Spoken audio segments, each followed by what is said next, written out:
All right, we'll get started. Can I have a motion, please? I move we reconvene into open session. Second that.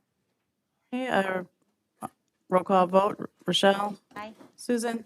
Elizabeth? Aye. Philip? Aye. Eric? Aye. Lorraine? Aye. Ayes have it. Motion is carried. All right. Next is order of business. Oh, did I miss something? Two action items Okay, under the reconvene. okay. All right, can I have a motion, please? I'll make a motion to move to approve the resolution disallowing claim as presented. Second. And any further discussion? Roll call vote. Rochelle? Aye. Susan? Elizabeth? Philip? Aye. Eric? Aye. Lorraine? Aye. Ayes have it. Motion is carried. Could I just make one comment about that? I wanted to wait until after the board had voted. But I did look up the statute and it's, I support this board position because if we don't make this motion to disallow now, a time frame does it automatically. So we're just helping to move the process. So I really appreciate that you guys have looked at this and are going to move it to a place where it can process. Thank you, Susan. All right, can I have the next motion, please? I move that the board approves the superintendent's request to retire at the end of the 2023-2024 school year and agrees the existing contract will terminate at the end of the 2023-2024 school year. Second. Any further discussion? Move to vote. Rochelle? Aye. Susan? Elizabeth? Philip? Aye. Eric? Aye. Lorraine? Aye. Ayes have it. Motion is carried. I might mention on That's for Dan.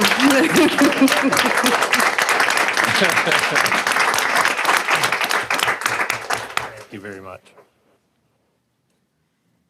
Right, next is order of business. No public appearances today. Can I have a motion for the consent agenda? I move approval of the consent agenda as presented. I will second that. Move to vote. Rochelle? Aye. Susan? Elizabeth? Aye. Philip? Aye. Eric? Aye. Lorraine? Aye. Ayes have it. Motion is carried. Next are recognitions. Okay, so one of the items that you just approved in the consent agenda was under the gifts. And so we'd like to, a big thank you to Flambeau Diagnostics for their generous support and donation of a robotic arm that will be used in multiple high school tech ed courses. Classes will use a robotic arm to learn creating the computer code needed to control the arm and perform tasks. The arm can also be utilized by the Skills USA group in their robotics competition. Also like to extend an additional thank you to Jane Beebe, who is one of our foundation board members, for facilitating this donation.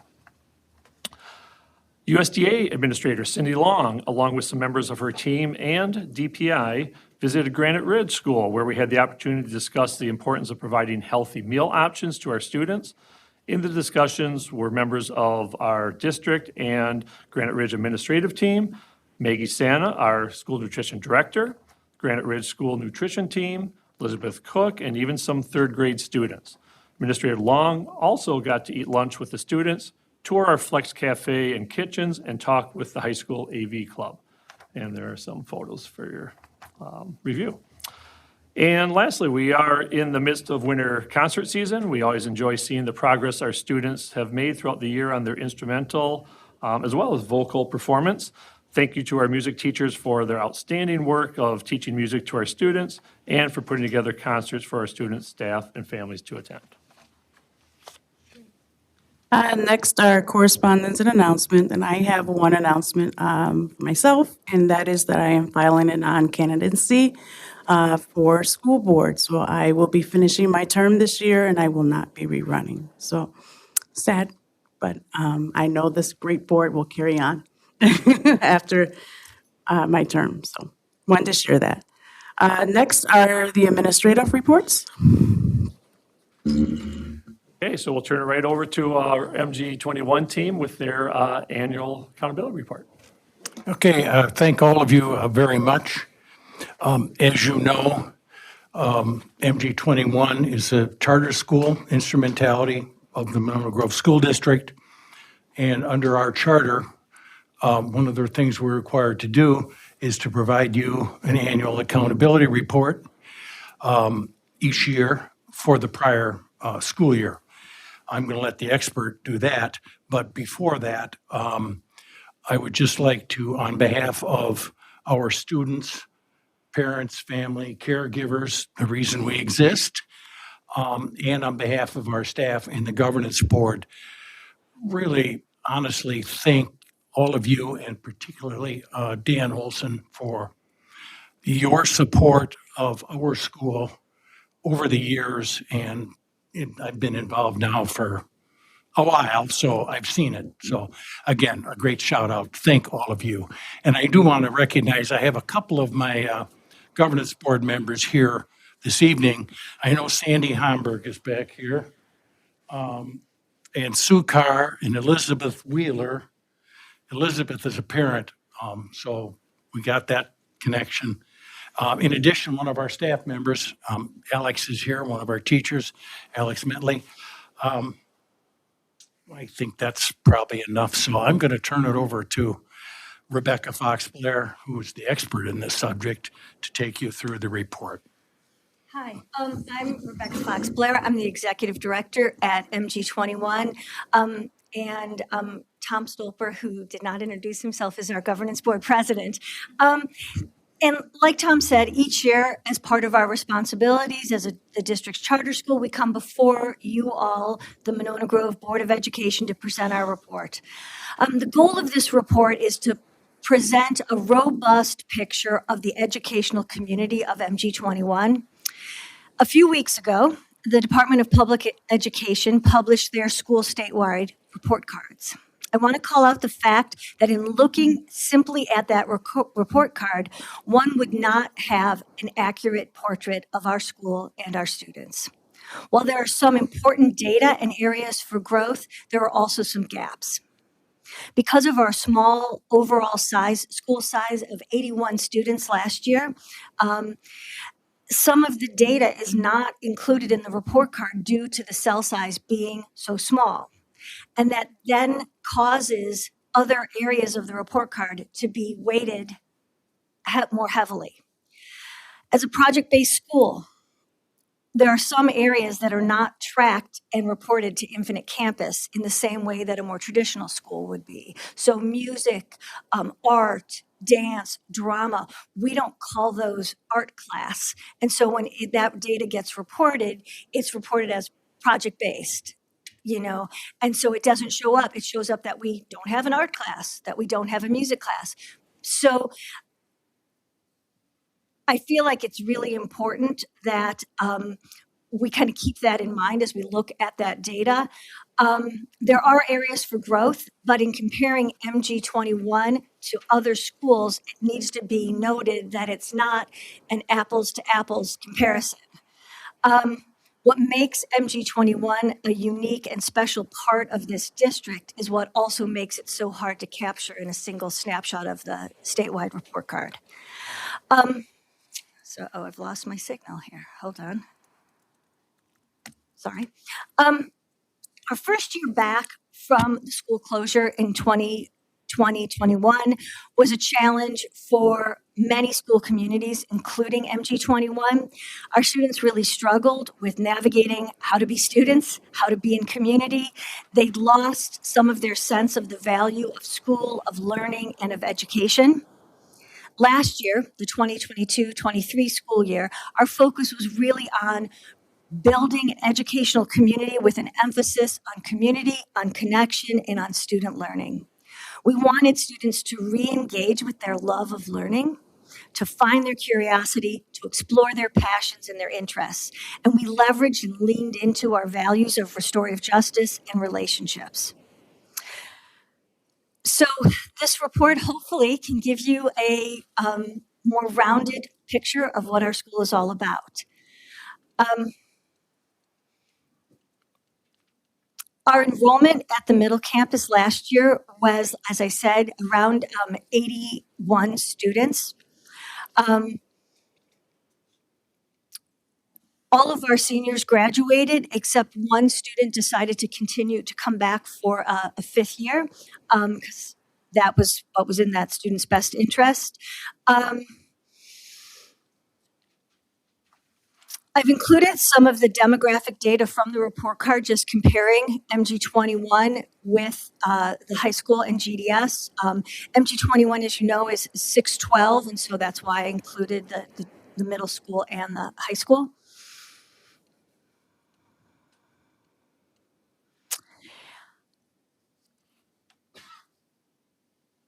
We are focused on,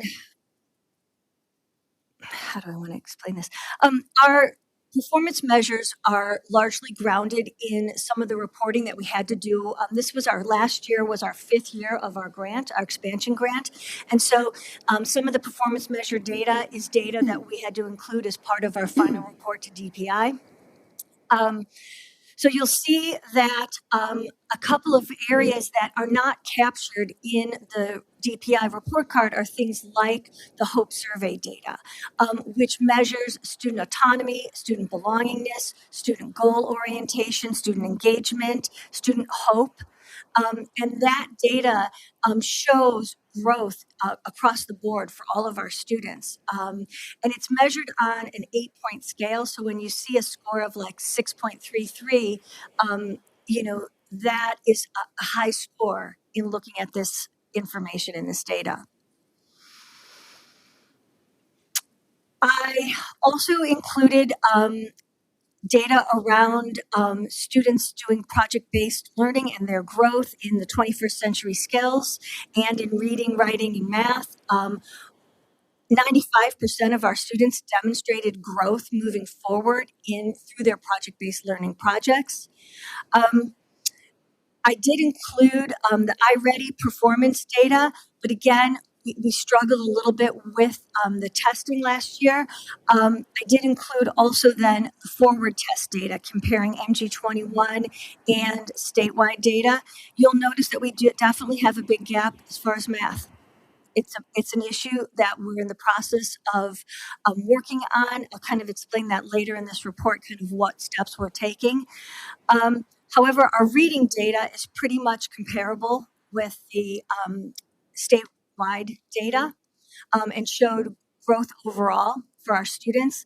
82% of our students were at or above grade level in reading last year. I also included the pre-ACT, which was formerly the Aspire test data, and again, comparing MG21 and statewide data. You'll see in general, we are mostly comparable with the data, except again, in math. As I've come before this board many times, math is an area of growth for our school. It's been a challenge for us. District is very committed to co-planning, and MG21 really shifted into being able to create space in our schedule for that co-planning and for that work. We feel like it's a real opportunity for our staff to collaborate and for us to figure out how to serve all of our students. Parent involvement, I think, is a strong area for MG21. Many parents were in our building at more than 3 times a year. We had a strong parent-teacher forum that sponsored a number of different events. We have learning partnership team meetings that happen at least 3 times throughout the year. So I think that was a really strong area for us. Our student wellness is a strength for us. We have a wonderful outdoor education program, as well as active block and other opportunities for students to get out and move. And lastly, service learning. We're very dedicated to service learning. 100% of our students participated in at least 3 or more service learning opportunities throughout last year.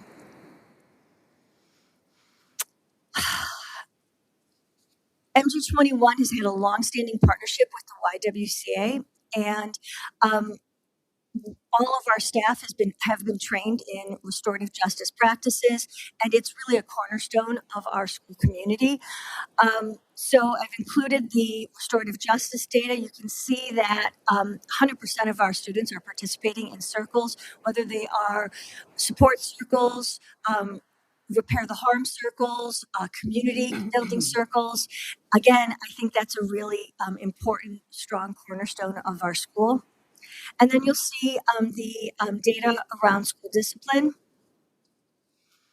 We continue to kind of hold steady for the most part since we had that high number before we were really fully implementing the restorative justice practices school-wide. I've included our professional development. This is all training that happens either within the school year as well as staff doing trainings over the summer or independently.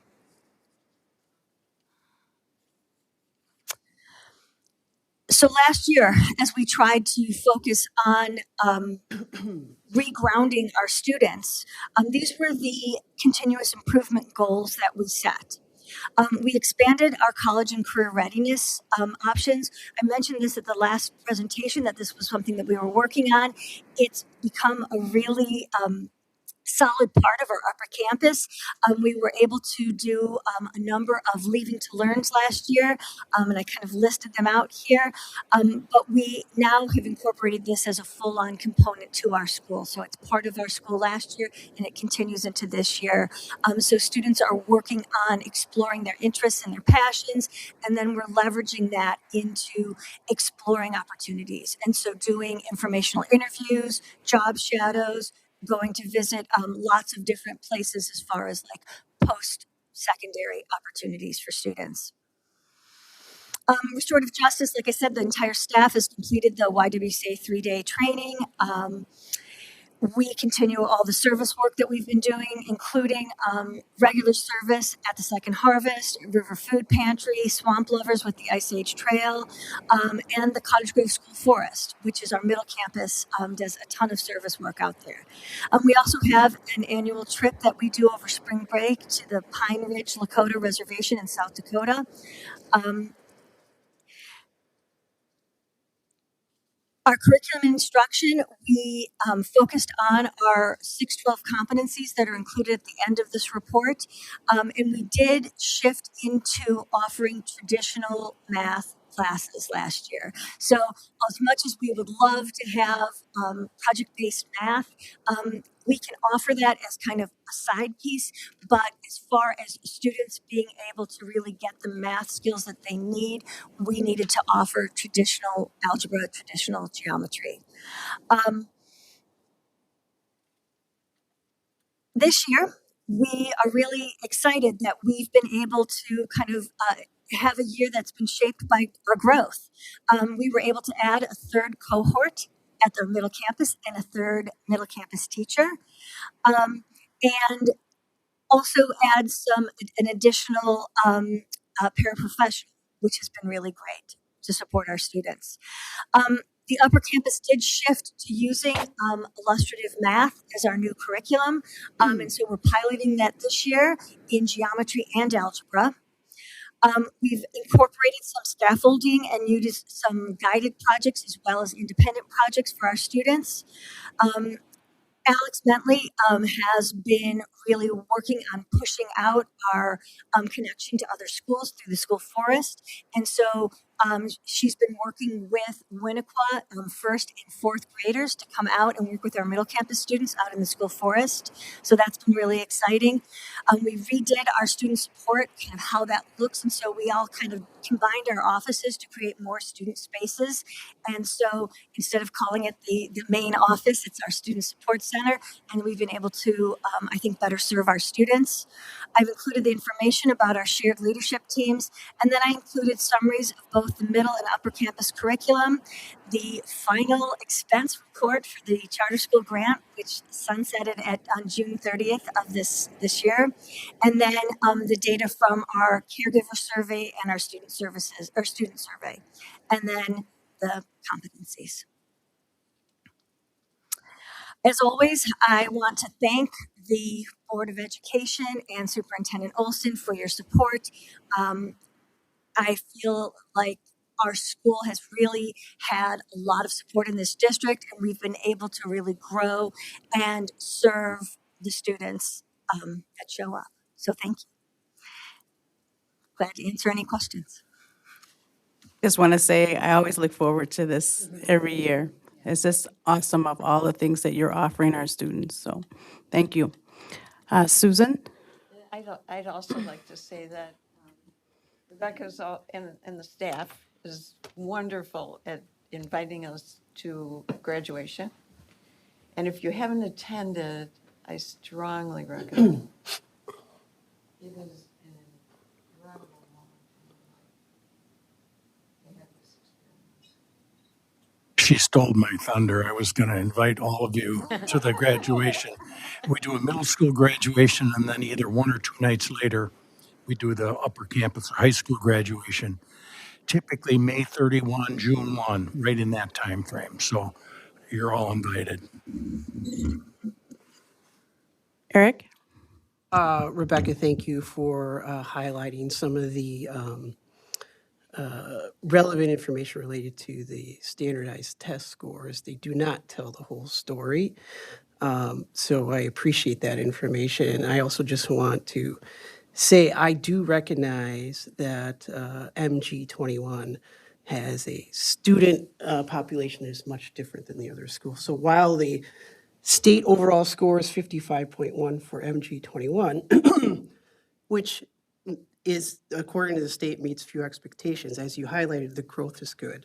And, but the student population is 21% students with disabilities, 28% students that are economically disadvantaged. And if we compare that to the middle school, which is 7% students with disability and 19% economically disadvantaged, and the high school, which is also 7% and 19%, we have a totally different student population that you are providing services for and teaching the students. So I appreciate that. I don't care about that score because I know the good work that you're doing. So, but thank you for addressing it. I really appreciate it. Elizabeth? Yeah, I want to echo what Lorraine said, Rebecca. I always love when you come in with this report. It is, I feel like, a really great example of thorough and detailed and optimistic, but also honest, right? Around like what is going really well and what are places where, you know what, we wish it was better here, right? We wish math was better, and sort of that continuous improvement lens. I feel like every time you come, you get that full picture story, and so I really appreciate it.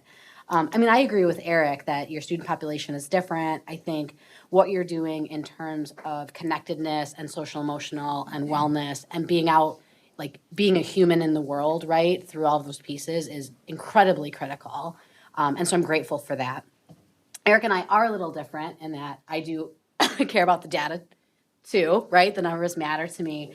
And I'm glad to see the movement and shift towards, you know, hey, maybe this way of doing math that we were doing before, maybe not the best approach. Let's try something, you know, sort of more traditional and see, you know, how that goes. And I'm just kind of curious, since you're kind of half-year implementation of IM right now, how is it going? How are the students feeling about it? How's the staff feeling about it?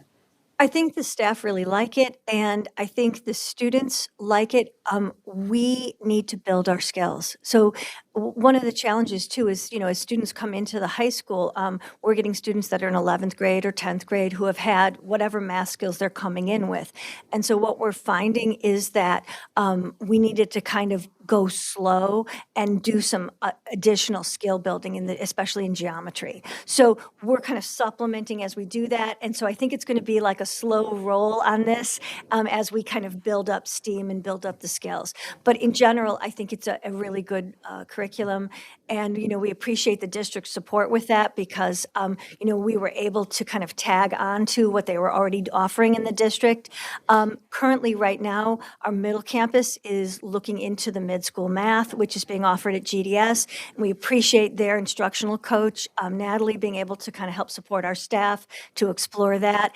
And, you know, we appreciate Lisa Hype and the Department of Curriculum just kind of supporting us as we're trying to get this right. Yeah, That's great. And I'm glad that you're keeping, kind of that, but also, right, still having those, other experiences around bringing that to life. I think that that's a great balance. So I'm really excited to see kind of how that gets reflected in the data as kind of the years go on here. My other question for you is around the behavior pieces, which overall look really good. I had a question about how you are defining dangerous behaviors. It's the highest number of instances you have. And so I'm curious. It's from Infinite Campus. So they just pull that data straight Like from Infinite Campus. like if I'm like going in and I'm gonna put in my stuff in IC, right? And I got all of these things on the drop down, like what would doesn't- prompt me to put in a dangerous It behavior? doesn't identify as dangerous behavior in Infinite Campus. That's not a choice. It's like, it might be physical aggression, or it might be, so it's like, it kind of identifies in a more, Like more like nuanced kind yeah, of. more nuanced rate, but then that's how it's reported. Got it. So That's in the general, it could be something where like a student has, done something that maybe is dangerous, like on the playground. It could be something, more like that, or it could be actually a fight, it could be, so. Okay. Perfect. Those are my questions. As always, keep up the awesome work because it's fantastic what you do. I appreciate that. And I just want to say, one of the real opportunities for being a charter school is being able to kind of always be in the mode of continuous improvement. We're always kind of keeping a list of like, hey, what are areas for growth for us? How can we improve? And because we are nimble, we're able to kind of pivot and address those things right away. And we really appreciate that. And I will say, sorry, Rochelle, really quick. I said I was done, but then I decided I wasn't done just now. Welcome to Elizabeth. I think there's a lot of things that we always learn from this too. And in particular, something I'm really interested in thinking more about is the work that you're doing around family engagement and how high your family engagement numbers are, right? And sort of what that looks like, and how do we think about what some of those tactics and strategies are that would be relevant for our other buildings in our district. So I think it cuts both ways, right? You get to innovate and be nimble. We get to benefit from that. We have some things that, that are maybe a little bit more, traditional or slower moving, but then you get to benefit from that. So that back and forth, I think, is really important. Now I'm done, I promise. I had just a quick question before, Rochelle. I know it's still kind of early, is there anything on the horizon for the upcoming school year? I know like the previous year you were growing like the middle school campus. Is there anything on the horizon? I think such as just that? Okay. continuing to grow. We are in a renewal year for our charter, and so we'll be coming back to you with our updated charter. And there are some pieces and parts of that are shift in kind of how we are doing school leadership that we'll be kind of working on and bringing forward. So I think that's kind of our main focus this year is the renewal of the charter and continuing to grow the school. Great, thank you. Rochelle? So I had, my son was one of the first in the middle campus. He was an 8th grader, and it was an amazing experience, and I love everything you guys do.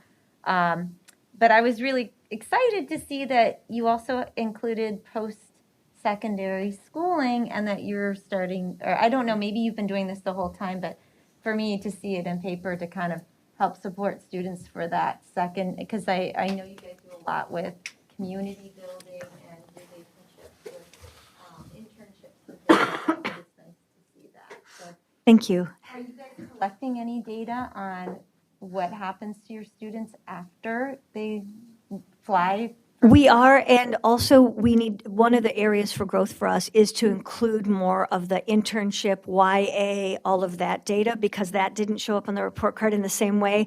And Michelle Bartman, one of our teachers at the upper campus, has been really leading the charge on that. And so we need to figure out how to get that into Infinite Campus so it gets reported more accurately. So. Keep up the excellent work. You guys are really awesome. Well, again, thank you so much for having us. And I also would be remiss in not thanking my colleague Shelby Steele, who is the administrator that works with us. She's provided tremendous support for me and for the staff and for the students and for families. So just want to shout that out too. Thank you. And thank you very much, Elizabeth. our Elizabeth runs the parent forum. Yeah. So if you want to have a conversation Yes. offline, Yes, thank I'd you. encourage you. Thank you very much.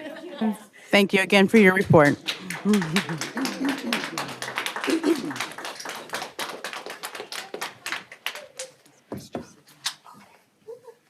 All right, next is school safety and security, James Blodgett.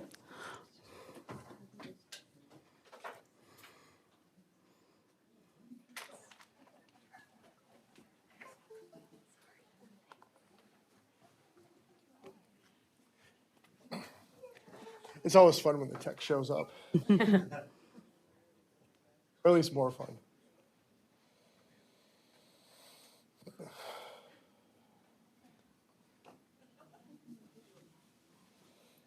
I also should have put my glasses on, but I think I'll do it right now. So I'm Jim Blodgett, the Director of Safety and Security for both Monona Grove Schools and Middleton Cross Plains Schools. Thanks for having me. I appreciate the opportunity to come and speak with you. We've had a busy year. I spoke with you last December as we were submitting our safety plans and all of the work that we had done to get ready for the Office of School Safety submissions. And so there'll be a little bit of review in this report, and then also the things that we've done since then. So just to remind you that we follow a standard crisis response protocol.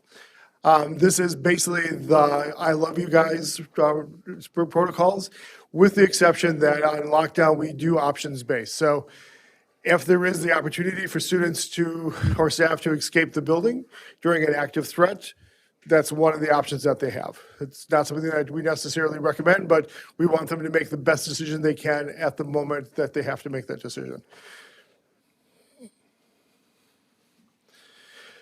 Each year, we have to do a drill a month when we have students in session. 2 of those need to be fire drills. 2 of them need to be shelter drills, similar to a tornado drill or a severe weather drill. And then we have to do at least 1 active threat drill each year before the 31st of December. The rest of the year, we can do our other drills, the holds, secures, evacuation drills that are different than a fire drill, like say a gas leak. And so it gives us an opportunity to practice each of those protocols at the same time reinforcing the idea that we're going to practice safety every month and that it's just part of our culture. When we get done, each drill gets debriefed with the situation response team for that building. That's a team of teachers and other staff members, a lot of counselors and social workers that are mainly responsible for crisis response. And the reason they're mainly responsible is because we can free them up from students pretty much at a moment's notice, where a teacher might be responsible for 30 students. Obviously, we can't take that teacher away from those 30 students, but counselors and social workers are easier for us to free up, as are custodians and office staff. So we build our situation response team with that group and then train them along the incident command system model.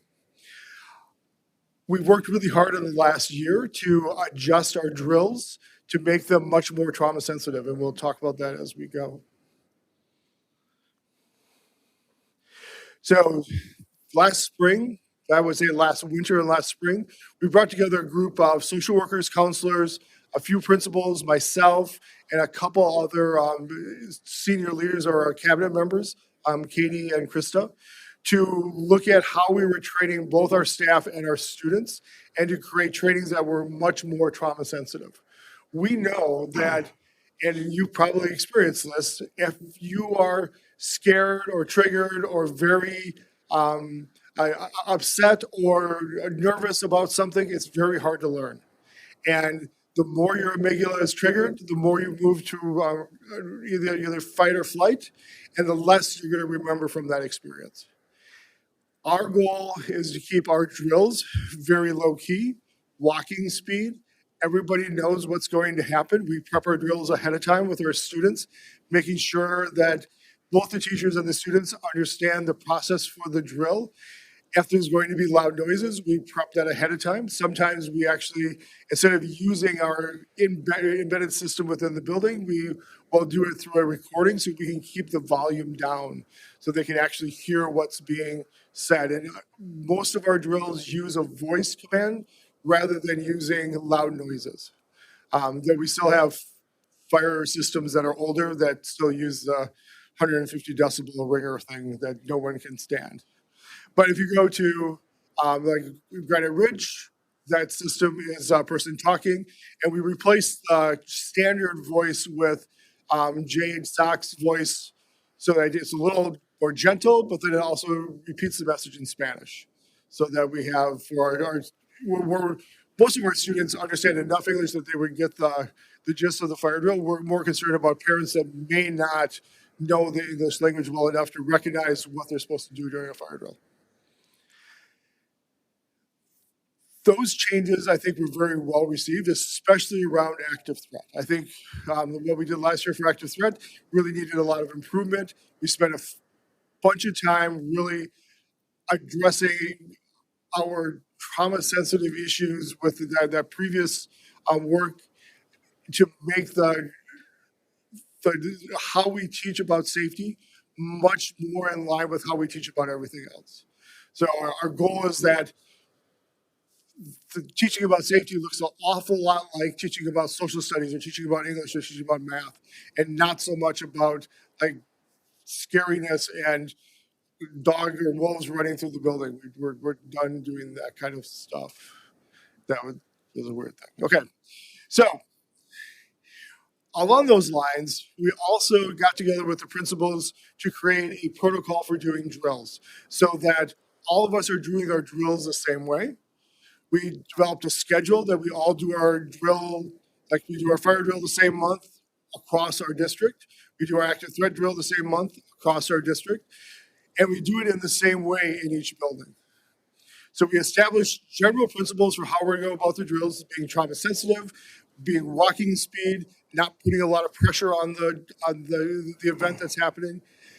But then we also added communication expectations. So how we communicate to our staff and students is important, but also it's important how we communicate to our parents. And so we established a protocol for each month before we do our drill. In our newsletter, we're going to explain the drill to our parents so that they know what to expect when their child comes home and talks about what they did for the tornado drill, for the fire drill. Those types of communications are really important to build that culture of safety that we want to establish. We also wanted to make sure that everybody understood the purpose of the drill. And a fire drill obviously has a very clear purpose about getting away from the building that's on fire. But it also lets us, or it also needs to have the goal of being ready for that next step. Clearly, if our building's on fire, we're not going back into it.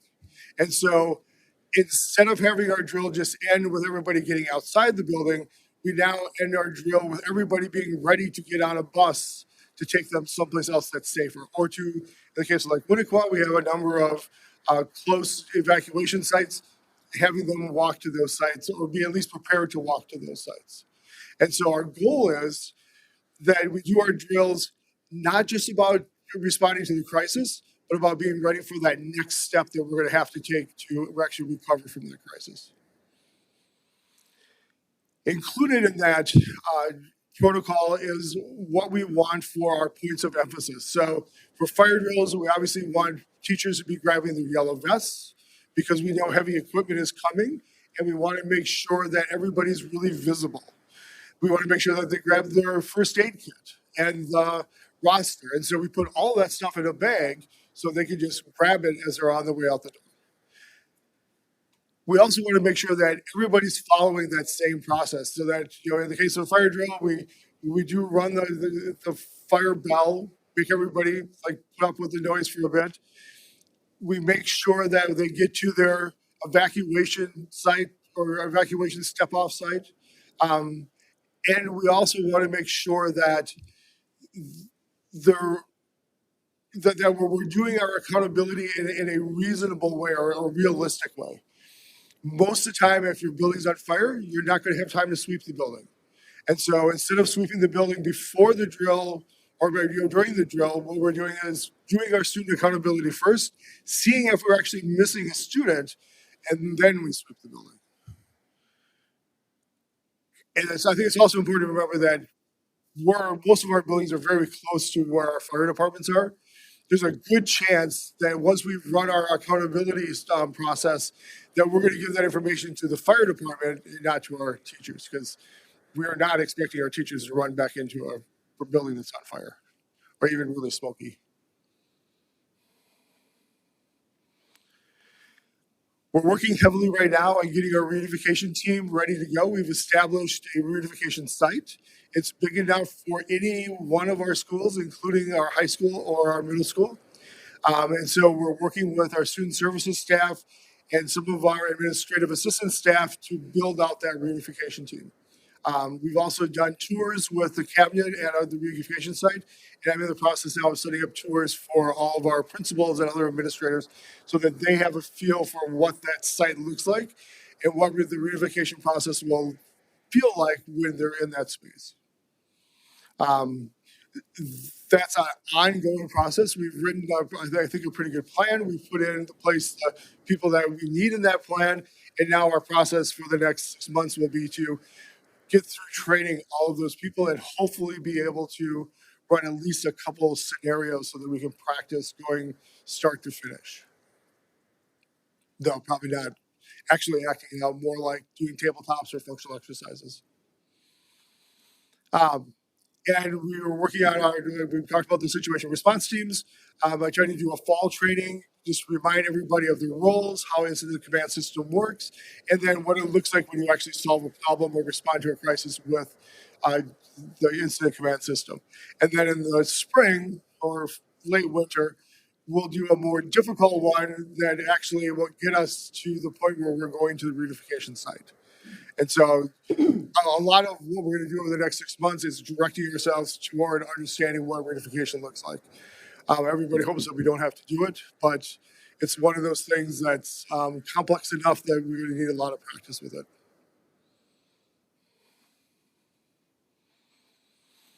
Every year we have to do our safety assessments. One is required by Act 143, the facility walkthrough with law enforcement and facilities member and the principal.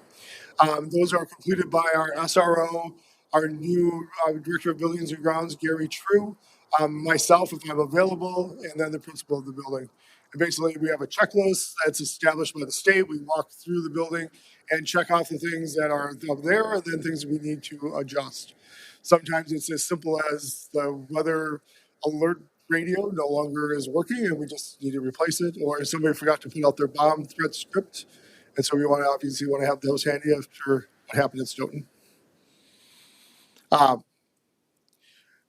Our facilities group also does weekly, monthly, and yearly checks on all of our systems. Everything from like the playground stuff to the heating system, to the boilers, to the louvers, just to make sure that all of those big systems are working properly. And if they need repairs or they need maintenance, that's taken care of within their processes. Those are an essential part of being safe, but they're easy to forget about in the daily crush.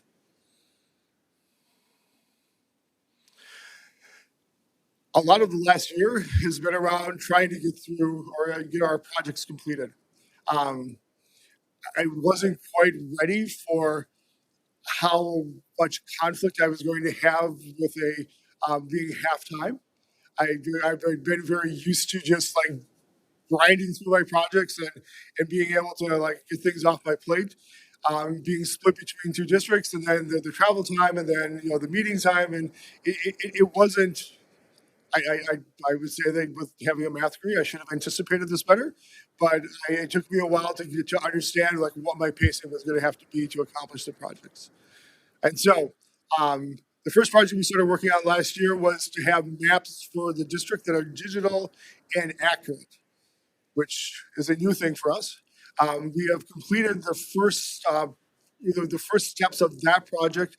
All of our buildings, except for Maywood, now have an accurate digital map with all the information on it that our emergency responders need when they come to our building. So everything from like where the gas and water electrical shutoffs are to where the AEDs are to which doors have access control on them that they need to use their proximity cards to get through. And so all that information is there. The nice thing about this system is it also puts a grid on there on the map so that dispatch and other groups can communicate using basically battleship, right? Go to A17 and you look at what's that A17. That's a room that you can like, then communicate that to the patrol person or the emergency responder that's on site.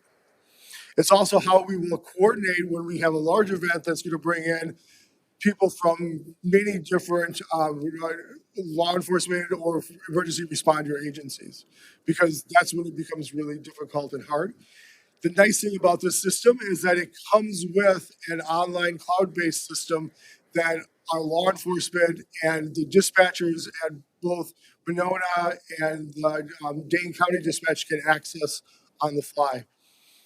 The really cool thing about that is that if the app is on the phones of the people who are responding, they show up on that map. And so you can see where they are and how they're moving, which is a kind of a really cool thing. We're almost at the point where we're ready to start training on that. So that'll hopefully start in January. I've been really pushing the crisis response group to get that stuff lined up so we can actually start doing some training with it. Because I would like before the end of the year to actually do some tabletop exercises with our law enforcement, given that we have, basically 2, maybe 3 law enforcement agencies, the county, Cottage Grove, and Monona. And then we have the different fire departments that are also responsible for responding to our emergencies. It would be nice if we could like start doing some work around that system and get people used to it.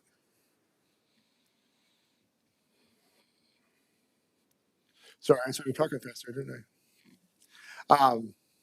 The other 2 projects that we're doing are really to improve our safety posture. The first one is to establish interior security barriers in our buildings. And when I say barriers, these aren't like the Jeffrey tube doors that like slam shut, right? These are the doors that already, that's a Star Trek reference, sorry. These are already doors that we had available to us, either as fire doors or just as hallway doors that we can put automatic closers on and magnetic hold opens so that in the event that we have to close doors really quickly, they're tied to our door access system and to basically a crisis management system that lets us in about 4 or 5 seconds close every door in the building and lock it. Some of the doors had to be reinforced because they had plate glass. Obviously, we don't want plate glass if you're going to use it as a security door, so we put in laminate glass that was a lot heavier and much harder to break, and really took advantage of a lot of the infrastructure that was already there, but just not connected to a system that we could have respond to us very quickly. So putting that together with our PA system, which has a lot of built-in functionality around communication and the ability to talk to our door access system, and our phone system, which can talk to our PA system, we're setting ourselves up to have a system where anybody in any building can quickly lock that building down and communicate what the threat is and where the threat is, which way that threat is moving. And that's our goal for the next 6 months, is to get that program established so that my successor can take over and run with the training around that. This is something that we've done in Middleton for about 10 years, and it's pretty well received, mainly because of the security that it provides. And that sense of that we can respond very quickly to a threat, partition our building up, and isolate where that threat is so that we can protect the vast majority of our students right off the bat. The second project that we're working on, in fact, I spent most of the day working on today, is our district-wide radio system. Every building right now has radios that are what we call local talk or talk around. They work pretty good within the building and maybe from like the playground to the building, but they can't talk anywhere else in the district. So if we have a bus accident someplace, say on Monona Drive or like on Winnequa, but further down, and we have to send someone to help with that, we're going to have to rely right now on our cell phone system, which everybody, I think, understands that in a crisis, that cell phone system is probably saturated and we can't actually use it. What we're working on establishing right now is a district-wide radio system using our own licensed UHF channel or frequency so that it will always be available to us. There will never be this time when a bunch of other people are trying to use our frequency because we've licensed it. They can't buy devices that use our frequency. And so today, we were working on was establishing our repeater mesh. So we have a repeater in Cottage Grove that's going to handle all the radios there. We have a repeater at the high school that will handle all of Monona, except for Winnequa, which it turns out is behind this big berm, and there's no radio signal that can get through it. So we had to put a repeater there also. That actually doesn't hurt us. It actually helps us because it gives us another sector of radio signal to work our way to the south and to the west, which if there are accidents or crises in those spaces, we'll be able to get communication. So our goal right now is to get that mesh fully established and working really good, and then to start programming our radios to work with it. We're probably still looking at maybe 3 months before we're fully migrated over to the new system. But once we're there, then we practice a lot and we do a lot of exercises, and hopefully we'll be very good at talking from Winnequa to Cottage Grove if we need to.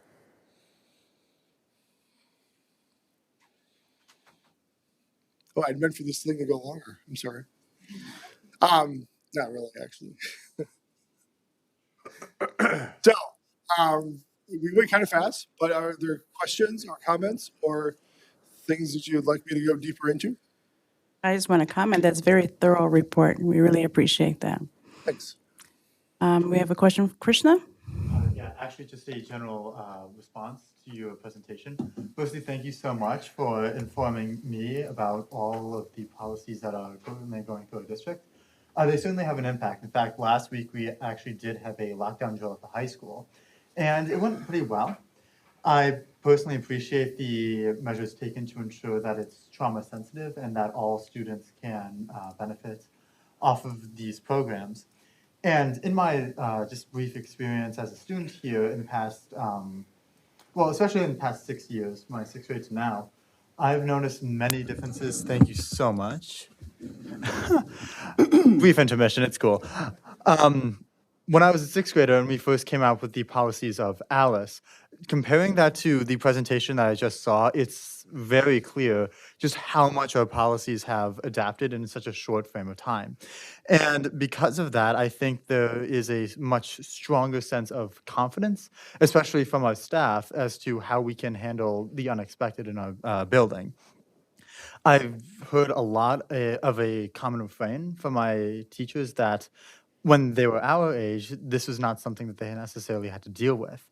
And I would absolutely stipulate to that point that the worst possible events occurring in our school district has become an omnipresent concern, to the point where it's even a staple of our childhood culture. And so because of that, I have an immense amount of gratitude for all the work that you are doing to make sure that we are safe and protected from the worst possible events occurring. And because of that, you have made our school districts much safer. I know that last year, whenever we had a fire drill, for instance, we would all rush out of the building and just huddle up, which was great for talking with your friends, but very problematic as a safety policy. So comparing that now to strategy of moving to assigned sectors with teachers and then being able to do a sweep only once there are students unaccounted for, I think is much better and truly a testament to how well we are adapting and the true confidence that we can instill on the systems that you and your team have developed for us. So I want to say thank you so much for all the work that you've done, both for you and, of course, my broader district. And I am extremely thankful for all the hard work you've put in. Thanks. I appreciate that very much. Great. Elizabeth. Thanks, Krishna. I appreciate that too, because one of my comments, and thanks for coming and for the thorough report, but I really appreciate, and it feels from a parent perspective really telling this year, the switch in how we think about, talk about, communicate around our threats. our safety drills. And so I really appreciate, Krishna, hearing your perspective as a student. Like, I've gone through Alice when we first started, and then like whatever the messy middle was between Alice and now. And I know with the younger kids, it was like sheep, shepherd, wolf kind of thing that we were doing for a while, right? Sounds like we're not doing that anymore. We're not doing that anymore. Music to my ears, thank you. And so I really appreciate the thoughtfulness around safety because it is incredibly important. Like you said, Krishna, it's like an ever-present concern, right, for youth, but also for those of us who have kids, who drop our kids off at the door every day and, know that I know logically it's the safest place for them to be, and yet emotionally, right, it's still really, really difficult. And so I appreciate the level of care that you and this group have taken with creating that balance of safety, but in a way that doesn't feel like the building like needs to be like contained, right? In this way, right? Like there's just threats abound and we need to be prepared for that. And so I just wanted to say that your work has not gone unnoticed. I think the changes have been quick and impressive. And I know that, you're leaving us here, but I'm really excited for kind of the state that you've left our district in. And I'm really excited for then the next person to just be able to kind of pick up and continue to implement the good work that you and the folks behind you have been doing. So Thank you. I appreciate that. And I would like to say that our principals are spectacular, that they've really adapted to this structure and really embraced it as a way that they can really improve not just the safety of the building, but how they respond to crises in a very structured way. And I think they have just a ton of confidence right now that, no matter what happens in their building, they're going to have the people to support them and respond to it well. yeah, well, and that was actually a question that I had because I recognize that I think all of our building principals are here, right? Oh, no, really? Yeah, they're all behind you. You must have another report because I wouldn't have asked them to come in on a Wednesday night. But I was curious from some of our building principals, your perspective on kind of the work that we've been doing over the last 2 years and how it feels and how it operates, both from that leadership perspective, right? Having to manage crisis and manage folks who then manage crisis, and then your perceptions on students and how they're responding to our changes. It's an open question for anyone who wants to answer it. Don't all go at once. Yeah, so like one easy shift, like you talked about with Alice and the I'm Not Scared, I'm Prepared book and the wolf and the sheep, like we Cottage Grove wolves, right? And so like we were always struggling with that with the wolf. Oh, yeah. And then we have Wolfie walking through the building and mascot and like confusion around that. So a lot of changes that make sense for students. I think even the presentation, like being conscious of students' emotional state and, like building in slides with breathing exercises as you're talking these difficult conversations. And even with this shift too, like they've been shorter and we're really grounding in trusting adults rather than opening up scenario after scenario after scenario that leave students and staff feeling unsafe because, as much as we can plan, we'll never know. Right. And especially at the early ages, grounding in that importance of trusting the adult, listening to the adult. And as we've done those drills, like we've just seen both students and staff leaving those drills feeling really good and trusting the adults and seeing that there's a process in place and hearing that from parents as well, that they know that we have that process in place. That's great. Thanks, Jesse. Susan? I just want to add too, and I'm thinking Elizabeth was there at that time. When you first came, you did a presentation to the policy committee because we knew we had to integrate those pieces into how you went forward. And you just kind of reviewed where we were and what we've done. And then to watch this report tonight is absolutely incredible. I mean, the work that you've done since you came Thank you. as a community, we should all. This is really impressive. I appreciate that very much. And I have to say, when Dan came and he said, oh, we're going to share someone with Middleton, I thought, Middleton, do you know how long it takes to drive it? Well, the flex lane really helps and The flex lane really helps. But it's on. Back way, no. But again, it teaches you as a board member to just stay open and listen to the reports and see where you can go when you have somebody with this kind of expertise and support in the staff and administration, the community. I mean, this is impressive. Thank you. Krishna? Yeah, thanks again. I also really appreciated how you brought up that there are many different facets to safety, including like boiler maintenance, fire drills, of course, et cetera. But I do have two questions for you. The first is that are there any preemptive measures in place, especially from an administrative standpoint, that would entail us allowing for student reports or collaborating with local law enforcement, et cetera, that would give us an edge in being able to anticipate potential threats to the building? And my second question would be, in the event of, say, like a lockdown, for instance, where students were forced to act of their own independent volition, then how do we maintain a balance between a cohesive policy while also ensuring that a student has the choice to make the best decision in the interest of their own safety? Okay, let's do the first one.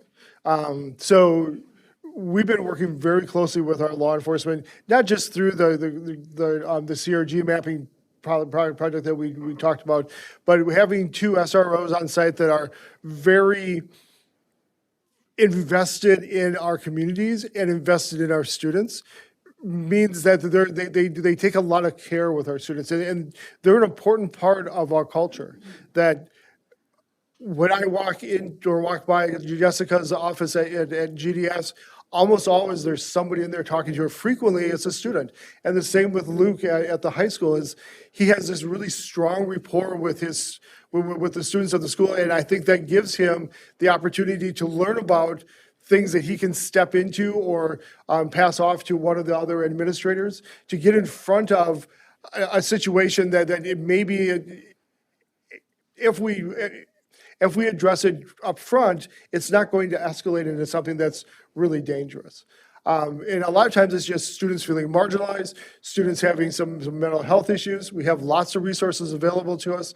I think having our SRO, having our associate principals, having our principals being so invested in their students and really knowing their students makes a huge difference in recognizing when something's starting to go sideways. I think building that culture of caring and that culture of being, I wouldn't say necessarily being a family, but being closer to a family than just being a cold school makes a huge difference.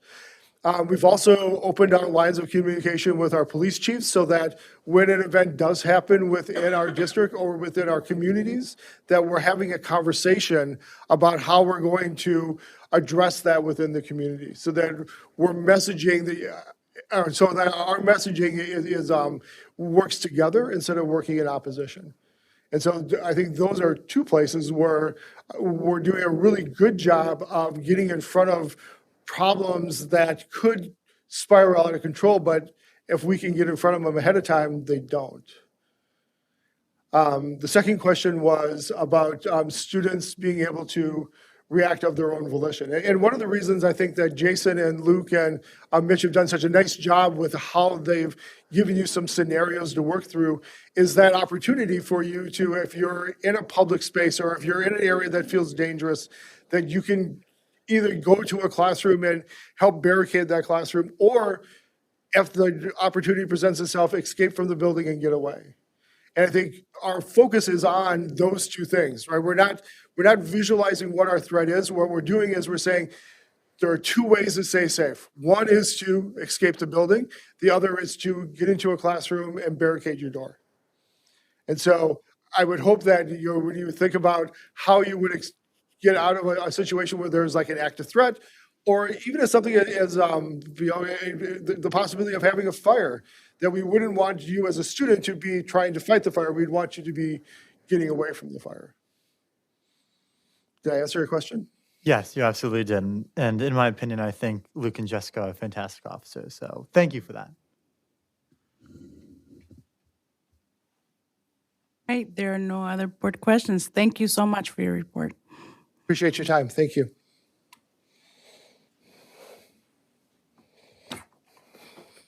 All right. Next is our superintendent report. Dan? Okay, we've got one item this evening. Wanted to update the board on our planning for the transition with our 4K2 grade configuration with our Cottage Grove schools.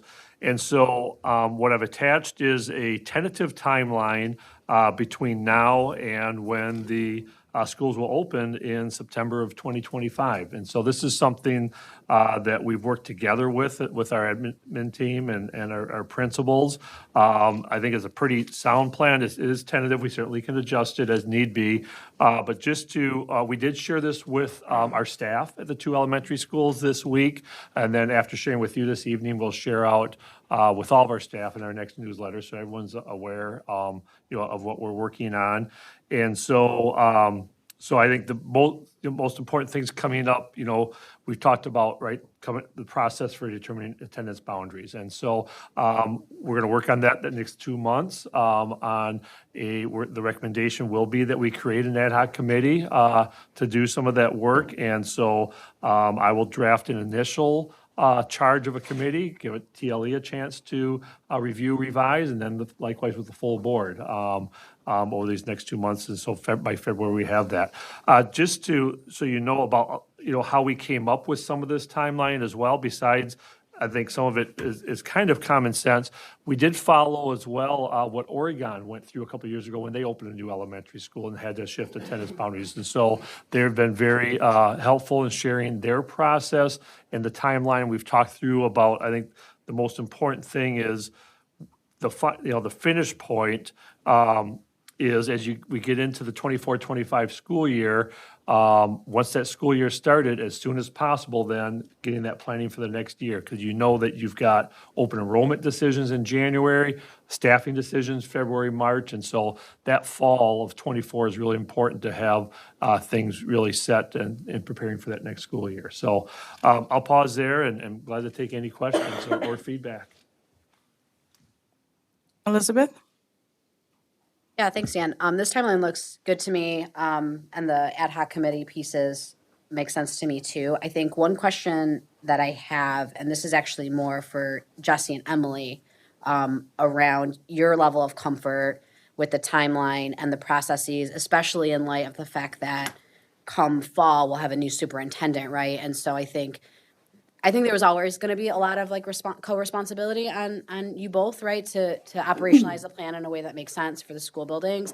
And then now you have new leadership that you're kind of socializing on top of that. So just kind of curious how you're feeling about this particular timeline and if anything you would want to see adjusted or moved or changed. I'll just speak for myself, but we were involved in developing the timeline and had a chance to meet and then give some feedback again afterwards. So I'm comfortable with it. And then Dan has said that, he would leave us in a good place with his departure, and I 100% trust that. Great.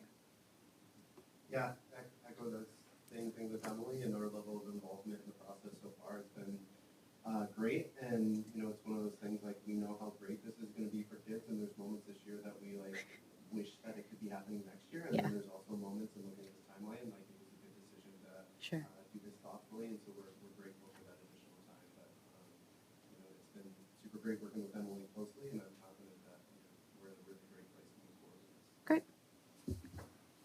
Exciting. All right, no other questions?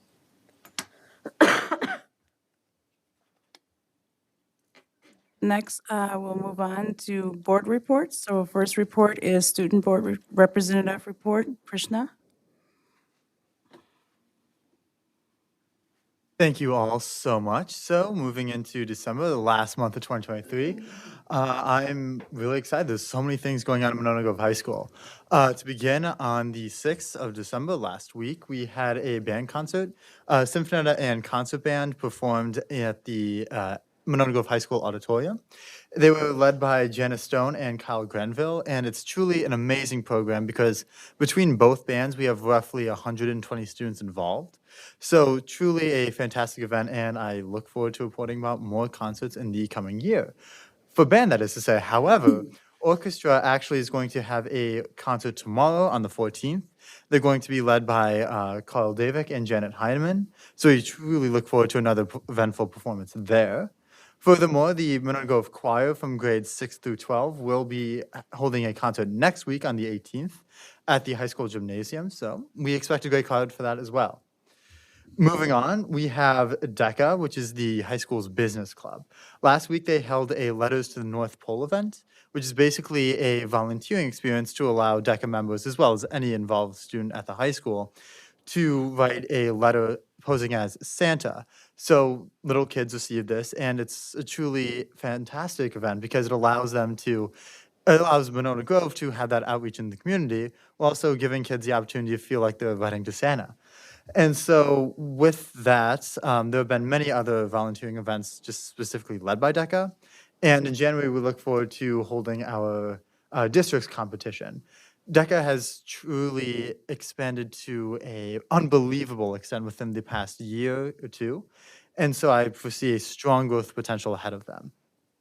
Moving on to show, band, and choir, on the 2nd of December, they kicked off the Silver Connection, which is a series of competitive musical performances that occur throughout the year.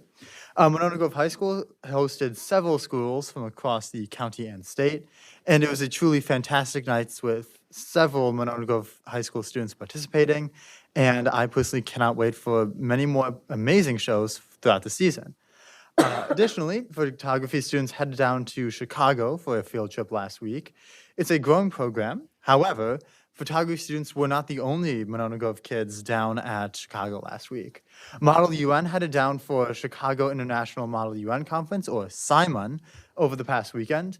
They absolutely smashed expectations, with several students winning first, second, and third place awards.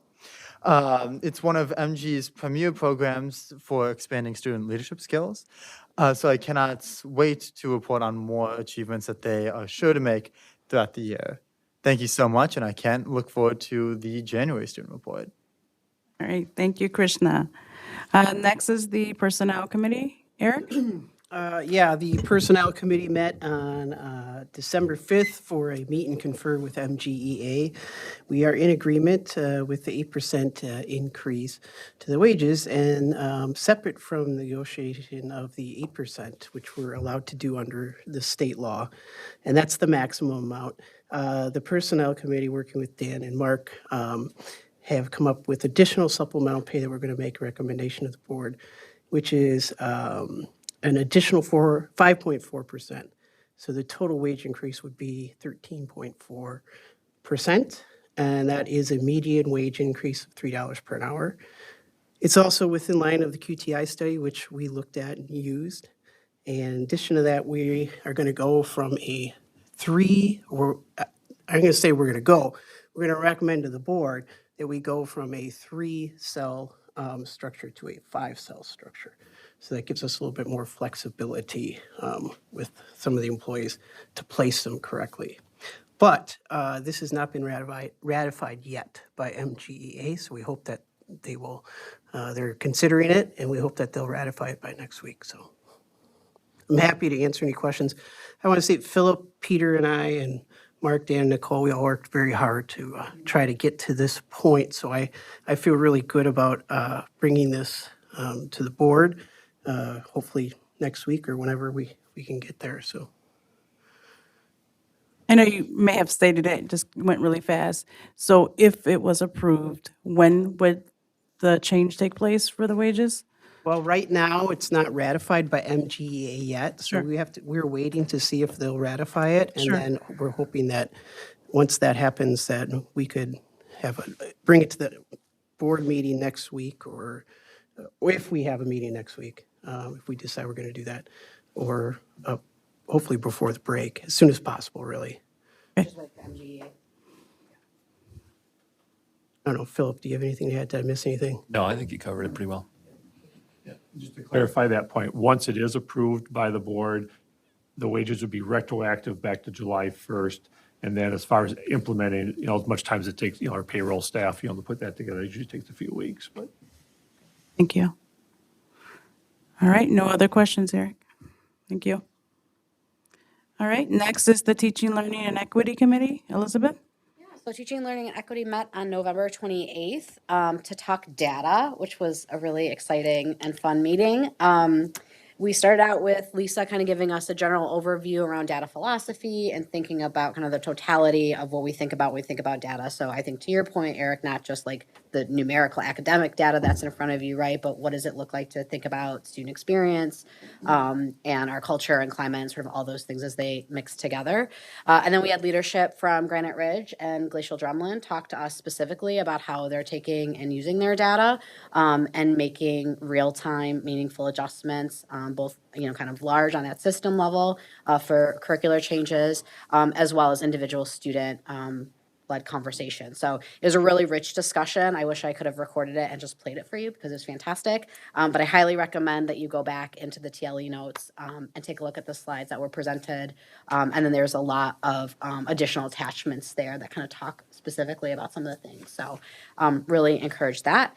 We will meet again. We won't meet in December, but we will meet in January to talk about ad hoc boundaries and then potentially do part 2 of data, which is more around kind of larger district systemic kinds of things. Questions? Why are you looking at me? I'm just, I appreciate the fact that you love data so much. I understand data really well. I know. I do. I And know. I just don't like it that Yeah. much. No, I find get it boring, but you find it exciting. That's great. Yes. What is that? Is it like the Johari window? What's the thing of like things I'm good at and things I'm interested in? Like, and you're like good at but not interested. Correct. And I'm like, I don't know that I'm good at it, but I'm really interested. No, you're and right. I really nerded I out. think you got both of them I checked. really so, nerded yeah. out last meeting. So thank you to the GDS staff and the Granite Ridge staff. It was fantastic. Fantastic. I thought about it for days after the meeting. I kid you not. And I texted Dan. I was like, that was so good. So I still think about it. Susan?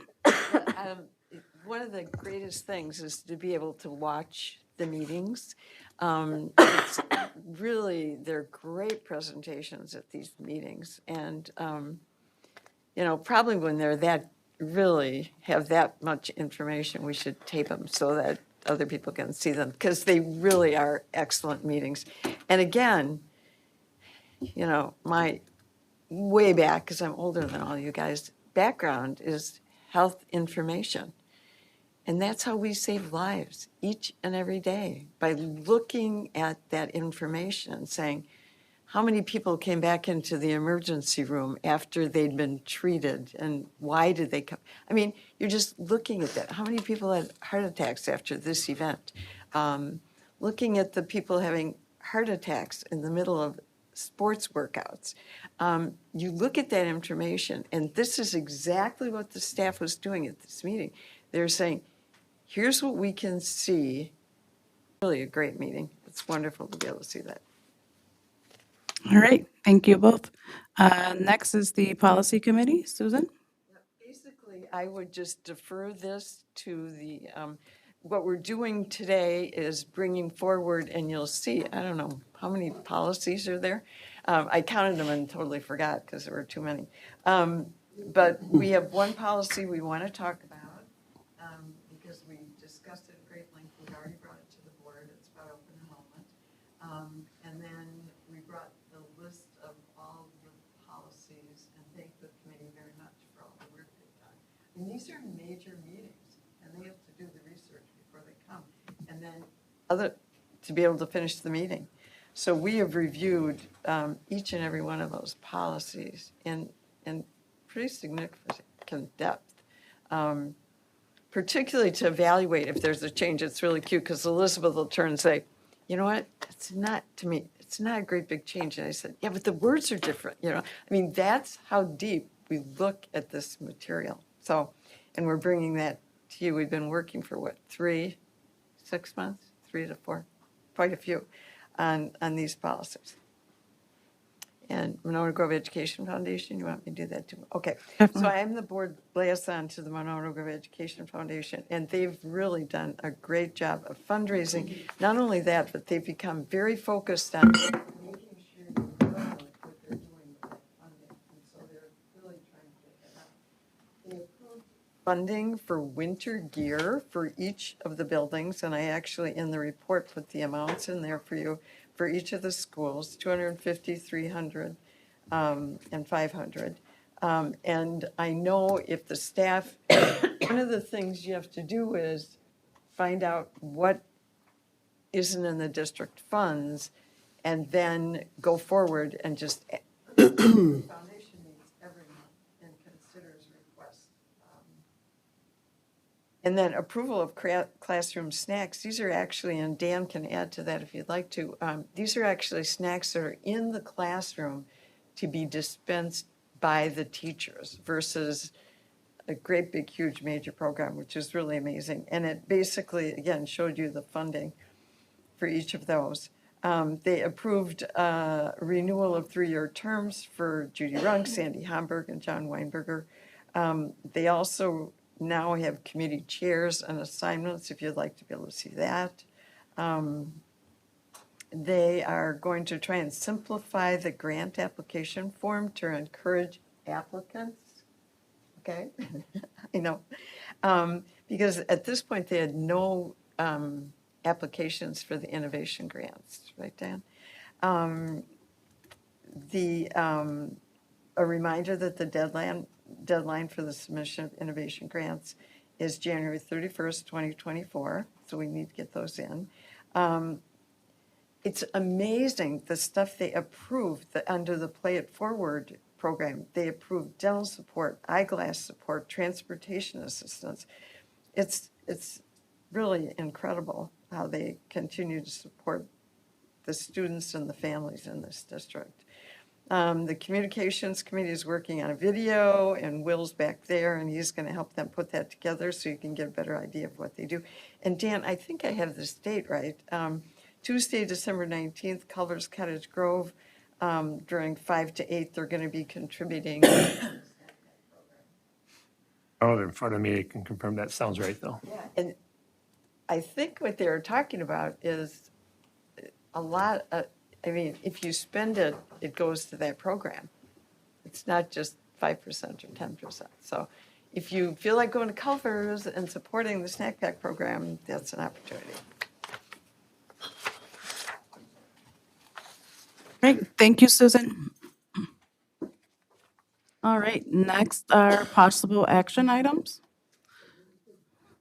Not a second too soon. All right, our first one is capital maintenance, solar and lighting, energy efficiency projects. Okay, we have our representatives from McKinstry with us this evening that will review the proposed projects. So you guys have all met the board before, but if you wouldn't mind introducing yourselves. Oh, Kevin Korn. Good to see everyone again. Hi, Nick Baldwick. Hi, Sean Curry.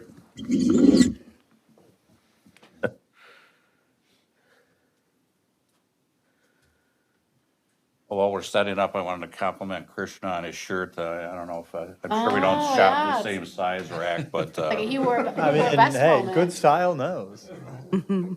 holiday spirit there, so. Thanks for having us. We're coming back with the update.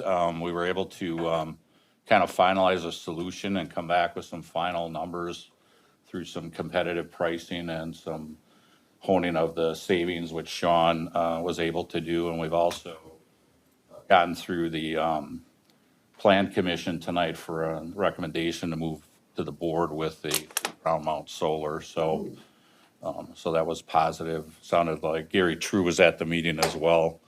Want to compliment Gary on his facilitation of our development work. And Sean, anything to report on that zone meeting while we're loading up here? No, this was only item on the agenda. They had some good questions, and basically passed it with flying colors. So I'll just walk through, we kind of, is it showing up on these? It's just not that one? Okay. So we're just gonna continue on the journey, talk about that, the sustainability. As we've talked about before, the scope is the lighting and the solar. There's the $450 direct pay from the federal government, which will come in the form of a rebate back to the district a year after implementation. $450,000, and then the final pricing is favorable to the budget, and we'll talk about that a little bit based on that. So tonight we're looking forward to or getting a plan to move forward. Just again, a reminder of the sustainability map and where we're at there. I think you'll see that as we report the numbers out. This is going to accelerate that because we have more offset at Granite Ridge than what we had initially anticipated. So Peter had asked, and Peter right on cue coming in, nice to see you. Had asked for how the high school's doing. So we did kind of a summary report, and I'll point you to the red box, which really talks about the production. And as you can see, we were slightly above the guaranteed production.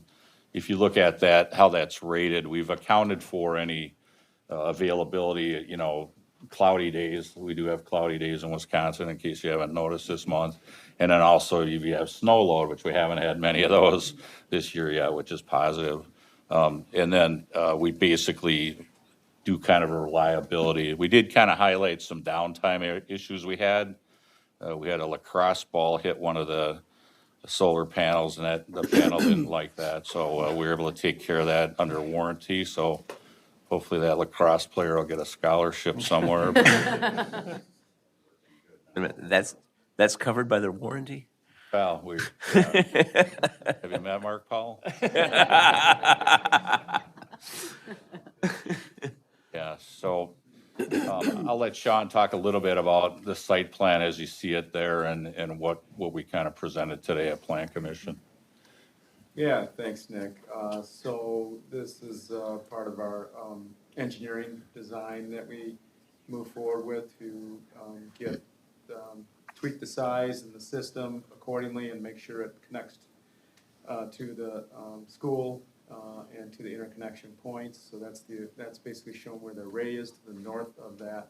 I call it service road. I guess maybe there's bus road. I think buses maybe go to the south, but it's one of the ways to get out to bus road there. It doesn't show up there now because Google Map tends to be behind the times a little bit, but there is a storage building there, so it's next to a storage building. There's a pathway to get to it, and then surrounding the array is a 7-foot high black vinyl chain link fence, so that secures that from the public and others. One thing that came out of the Planning Commission is they would like for us to work with the planning director and Ruth to screen some of that on the west side. So screening with some evergreen or fir trees, every so many feet. There is already a planned deciduous tree that we're going to plant there. That was part of the requirements, landscape requirements for the village. So we're going to be working with them to establish what that is. There's a little more overlook there of the overall site plan, and so again, just another snapshot with the civil engineer, and we've been working with them on the stormwater management plan, thank you, that can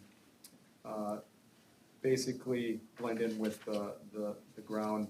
The panels will be able to undulate, not a great deal, but undulate a little bit around the contour of the site.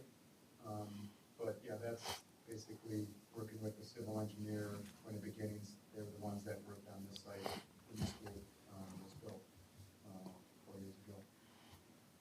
Just some renderings on the system to kind of show you what it's going to look like. And there's a summary of just some metrics of basically what the system size is. What we're estimating what the offset of the electrical will be, almost 97%. So you can say that this school could be near net zero with the combination of the geothermal field out there that takes away a lot of the gas offset. It creates more of an electrical load, but with this ground mount system, that's going to take that electrical load off. So production factor and in production, and then some of the economic metrics on the right hand side there. There's a note on there that we have an allowance, so Alliant, because we're bumping up to almost the full load, we may get some requirements from Alliant, and Alliant won't react until we provide full engineering to them, but typically, we've had this in the past, I think it happened at Cambridge, where they asked for a slightly smaller system, so that's a little bit of a point of negotiation. So we'll reconcile that 50,000 with administration, depending on how that goes. Hopefully, we won't have to utilize that, but when you're dealing with, a utility, it's hard, we can't really go out and come up with a, competitive alternative, so we just put a fence around that, from a budget standpoint, and all of our projects, all of the 8 phases, we always come back with any budget savings for you to do additional work or pay it off quicker, so. Yeah, and then one other thing we thought would be a great opportunity for both the community, but for the school in general is, and the students is provide a pollinator type habitat, so, flowers and prairie grasses and so forth that we planted underneath the system. It's a certain mix that, that they max out at 4 feet height. We're working with a tall grass restoration company. They're out of Milton, that would provide this seeding and then also maintain it for the first couple of years as it develops and grows, and then maintain it through spot treatments and vegetation cuttings as required. So I thought that'd be a great opportunity for a learning environment for the students and staff. So just anticipated schedule, weather depending, of course, but site mobilization for the solar in mid-April-ish, depending on when frost gets out of the ground. And then racking starting in May, and then really getting to the full-on start of putting the modules, electrical systems, basically when school gets out. So we're not disrupting too much traffic going on there, and then substantial completion by September 1. But again, as Nick mentioned, the utility kind of holds the card on turning that system on. So we have to go through certain procedures and protocols, inspections, and witness tests before they'll allow us to operate that. So we always give kind of a 2 weeks up there just in case something they want required. And then the other side of the project also, that we're doing is the lighting, the LED conversion to the last 2 schools of the whole district. So the rest of the school district has LED conversion that have been going on for the last several years. And these are 2 schools that are left yet to convert it. So basically, we talked through with the team, Mark and Dan, on when might be best time to start that. Basically, be as school gets out, and then get into both Taylor Perry and Cottage Grove schools to complete that. They do have lighting, LED converted, but just the exterior. This will be the interior. And there's some pictures of what we saw and what we found. Some things that will be able to enhance the ceiling, clean it up a little bit, and provide more controls for both the teachers and staff. And also, you can see on the bottom left corner, that's what they call bug eye emergency. It's pretty old, so we're looking to replace those as well as cleaning up the ceilings. As you can see, some of those Paracube surface mount fixtures will be able to clean that with low profile LED lights and provide a much cleaner, brighter experience. So this is a summary of the financials. As I said, we've come around 50-some thousand under what the original estimate was, and this also contains that 50,000. It shows the reduction direct pay potential of 454. There is also, and Dan and Mark were kind of asking us as we put this final together around the EGIP grant, which Peter, you and your sustainability team were instrumental in getting that for the high school. So we've offered to take another swing at that for this project. So we'll probably need some community members to help us on the political side there. I know Kathy Kuntz has a soft spot for Monona Grove, so, but we might as well do it. It's due March 1st. And obviously, we've got a great framework from what you started, Peter, with that sustainability team. So we'll leverage that and use administration to pull that together for a submission around that. And then the Focus on Energy grant of about 70,000. So it returns close to $3.5 million over the life of the project. And for an investment, when you take the rebates out of 1.7 or so million, which could even go down more with the EGIP. We'll probably leverage you, Sue Manning, too, for that politically to try to get that done. So we've also included the O&M for the first 3 years in the habitat, and Gary's been involved with those decisions around maintenance and that type of thing. So we've had experience with this at Platteville and also started up in Parkside. So we've had a little experience with that. Sean showed that you don't get flowers the first year, like the landscaper will tell you. So it does take a while. But we wanted to be honest with that. And, Dan pointed out you have great relationships with the neighbors and you have a development, on the other side that we want to stay favorable with. So we'll be sensitive to that. And Dan also asked that we make sure it looks good from that standpoint. So we'll make sure that happens as well. So the next step would be to approval for the change order to move forward on that under our agreement. And then also we have a zoning approval on the 18th, which sounds like we'll be okay with relative to that. And Dan has offered to attend that because he's got pictures on some people or knows some people there that will help with that approval. So I think we'll be okay there. So I'll open it up for questions or comments, but that's really what we had tonight. And thanks for your time. Thank you for your report. I have three questions. Thank you. Well, I guess two questions and a comment. One, I really love the pollinator habitat. I think that's cool and neat. So thanks for including that. Second my question is around timeline, and this is, I think, maybe for Dan, Lisa, and Reed. Are we thinking summer school is going to be at Granite Ridge again this year?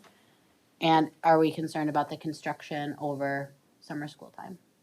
Yeah, and so we have talked about that, and because, this being the ground mount, we think that we'll be able to make that work. It really will not cause a significant disruption to the building itself. Okay. Unlike the high school was a much bigger challenge, Yeah. with being on the roof. So I think the biggest thing will just be, the connection time, right, with the electric. Right.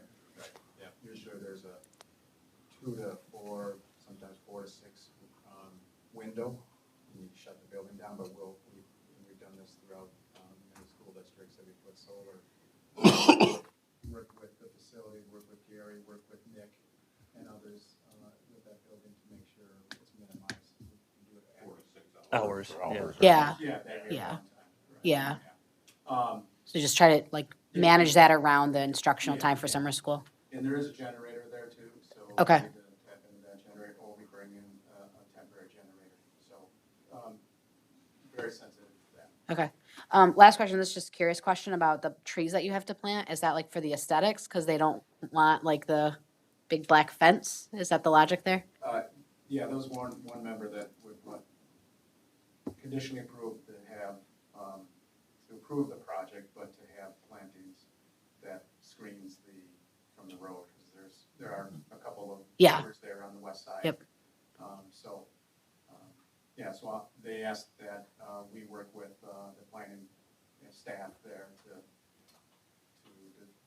figure out what that is. And we're not concerned that like the height of those trees would impact the, Yeah, we talked about that. So no, there is one tree that we're gonna be adding, that's a white oak that's similar to the other oak trees. Mhm. I think the mature height is like 60 feet, but it's far enough away. Okay. That we model That the to foliage make won't sure cover that the- shading does not Yep. affect the production. Okay. With the evergreens, it could be far enough away, and we'll take that into account. In the evergreens, you know, the mature height could be, you know, we'll look at the species to make sure they don't get too high. Okay. That disrupts that. Perfect. Thank you. Eric, did you have a question? Oh, yeah, when you said the 97% offset, what's the timeline on that till we, like, it's 97% offsets the cost, but how long does it take to get to that point? Does that make sense? Do you understand what I'm saying? It's It energy looks like offset, not cost offset. It's energy offset, yes. the energy offset. So once you're online, Mm-hmm. so after you're, you know, basically it'll start offsetting power. So it's not the cost offset, though. What is the cost offset? Or you don't know that? Off the top of my head, it's almost, you know, it's almost 1-for-1. I mean, there's still gas that they use, there's still that. On the electrical side, it's 97%. Okay. But not cost offset. Yeah.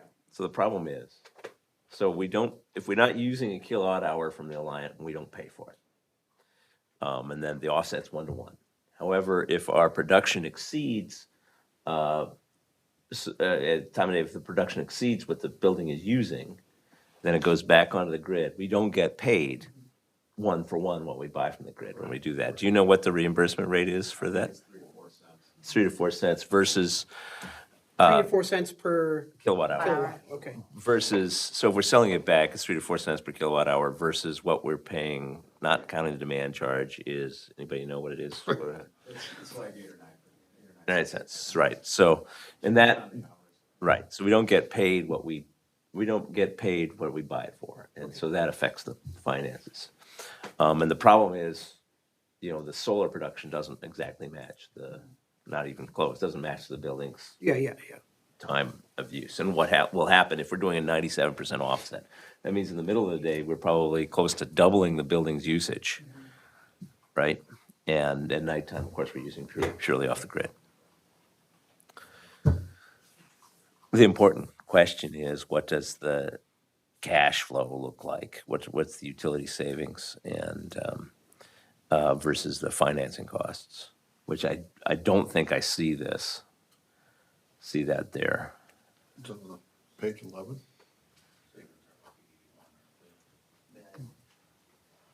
Let's see. Yeah, Savings. The overall Yeah. savings is, you know, in year one is just like 78,000. So between the solar and lighting, by the time you protract that out 30 years with utility escalations and pricing, it's like Nick had mentioned, almost $3.5 million. Over 30 years, though?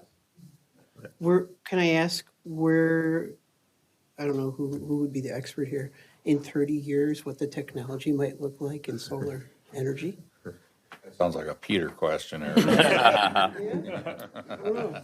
I mean, do we anticipate, obviously, that it'll increase dramatically or decrease? Yeah, I mean, I think it becomes the cost of it's the efficiency of the array. I mean, the life of them are good, right? We've got planned cash flow for the inverter replacement in here. The panels are warranted for that. So I think it becomes kind of like computers, right? A little bit of Moore's law where you're getting more out of, a thinner panel, a cheaper panel, that type of thing. So that type of thing. And I think storage, if you think out, right now storage is a little cost prohibitive. It's kind of a moot point with this one, but it's something that would be out there as well, so. I think that'll be the next tech, Eric. Like, I feel like the actual solar panels themselves, like, there's not really much to do on them, but trying to solve for, to Peter's point around, if you're over generating, can you store that? Like, what's the storage on that looks like so that you can use it when there's no sun, as opposed to having to sell it back? What if we go sunless? That's it. I mean, But, sorry. Sunless, no sun. What if we lose our sun? Well, then we won't. we have bigger We won't have to problems. worry about that, Eric. I mean, I don't know. Climate change is getting weird. I think, we've as Sean said, we put in a 3% escalator, utility rates have been trending up, and with the move to electrification, yeah, I can imagine these utilities are licking their chops a little bit around that on the electric side, so I think 3% is pretty conservative, so if you escalate that 78 over time, it's, the break even's pretty fast, and you got that protection from the utility escalation as well. And the utilities dividing up, so we don't have a choice with Alliant, that's who is in our territory, or the territory of the. Illinois is open, where you can buy power, but yeah, we're locked in, so. I don't know who can answer this question, but from a how do we pay for this, and are there finance charges that should or could be factored into the same 30-year period? We'll be borrowing the money like we did with the other capital projects. And it'll be over, probably initially 10 years, but then we'll probably spread out to 20, depending on how the financing comes through. What will that cost us? Do you have a sense? We don't know yet. 2.4 divided by Okay. 10 or 20 years plus the interest. Okay. And then down the line, depending on what interest rates do, we can always refinance. Mm-hmm. I think we do need to, before we make I don't know, that we don't have a good handle on the finance costs right now, is what you're telling Not me. until we get approval. Right, until we get it, then we can go out Yeah, and yeah. get it bid, Right, right? So yeah. you don't know what the bottom line will be. No, not yet. The answer to the technology, the answer is over the next 30 years that the solar efficiencies will incrementally improve. And so if you buy a solar array in 10 years from now, it will be more efficient and it'll cost less. But if you have a situation here where we already break even or better, then this is the time to move forward with it. Would be my thought. Christina, I do see your hand. I just had a quick question. I recently read an article in Denver, Colorado, for residential customers that built solar panels for their homes. There was a backlog with the utility company in getting them set up. Do we have an issue here at all with Alliant? We haven't experienced that with Alliant. We built now three or four systems with Alliant, and they've been pretty good. It's, I think you're referring to Excel Energy in Colorado, and we've experienced that in Minnesota. Oh. The backlog. So I think it's been a kind of a utility driven backlog. So I don't anticipate that with Alliant. As soon as I say that, now All right, good to hear. Point, Loreno, I think we have disconnects that are probably our biggest lead time. The supply chain thing has calmed down a little bit relative to that, so electrical switch gear, if you're looking to buy stock, that's a great place to be right now because there's a huge backlog for that, but there's no transformers here. It's strictly switch gear, so we factor that into the timeline, so that and the pricing, holding the pricing, because the panels do move around a little bit based on supply and demand as these projects, the IRA has really driven demand up on these projects because it, so helps the financial case, so. And the utility farms take up those modules years in advance. Does the EIGP impose any other restrictions or that you haven't anticipated that we're not factoring in yet? Because Well, one of the things that would be American made. but we're already in American made, right? With IRA. I'm sorry, yes. No, if we're less than a megawatt, which we are. Yeah. Then that kicks in. Oh, so we do not have, We don't have that in the IRA inside. does the EIGP bring that? I think it does. Is that a problem? It could be a problem. Okay, I think I need, Because of the supply. supply. Yeah, so I think you need to look into that. It might be an issue, which would make the EIGP problem, grant a problem. And as you know, the EGIP is about 7 to 8 million of funding. I think last go around, there was 100 and 110 to 130 applicants. So for a grant, I mean, if you look at it versus Renew America Schools. Yeah. I mean, the IRA is a direct one-for-one. Right. As long as you fulfill the requirements, so that's a sure bet. The Renew America Schools is like a Powerball ticket because, there's like so many applicants but the EJP is pretty good ratio if you think about that. If, like you guys got it last time, so 30 on 110 is 33% or something like that. So I mean, that's pretty good odds, so, but we can definitely vet that out. I mean, the question is, would Monona get a second grant for that? That's why we didn't necessarily lead with EGIP, and actually it just came out last week with the dates, how they hold that back, but March 1st is but we could certainly, Yeah, I've been waiting for it to drop. yeah, Yeah, they don't give you a lot of notice. yeah, and then they want it turned around quick, but, I mean, we have such a great framework to start from, it's definitely worth taking a shot at, and we can.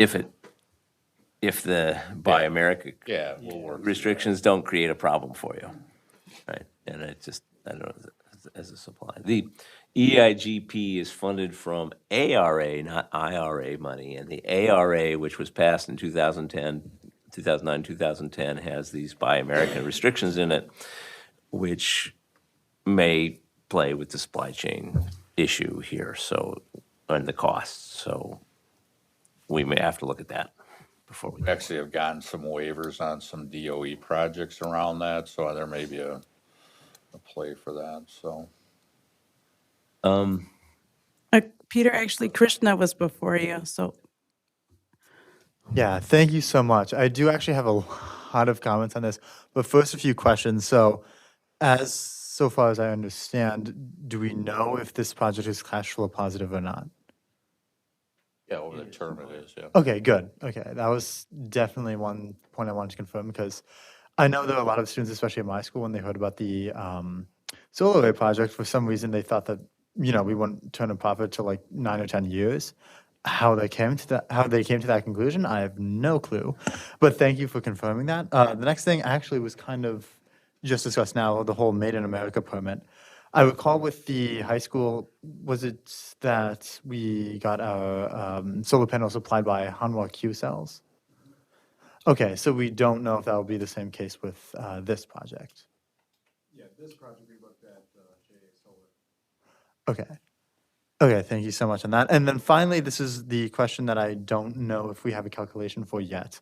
While I understand this is primarily a financial report, do we have any grasp on the potential emissions curtailed by these projects?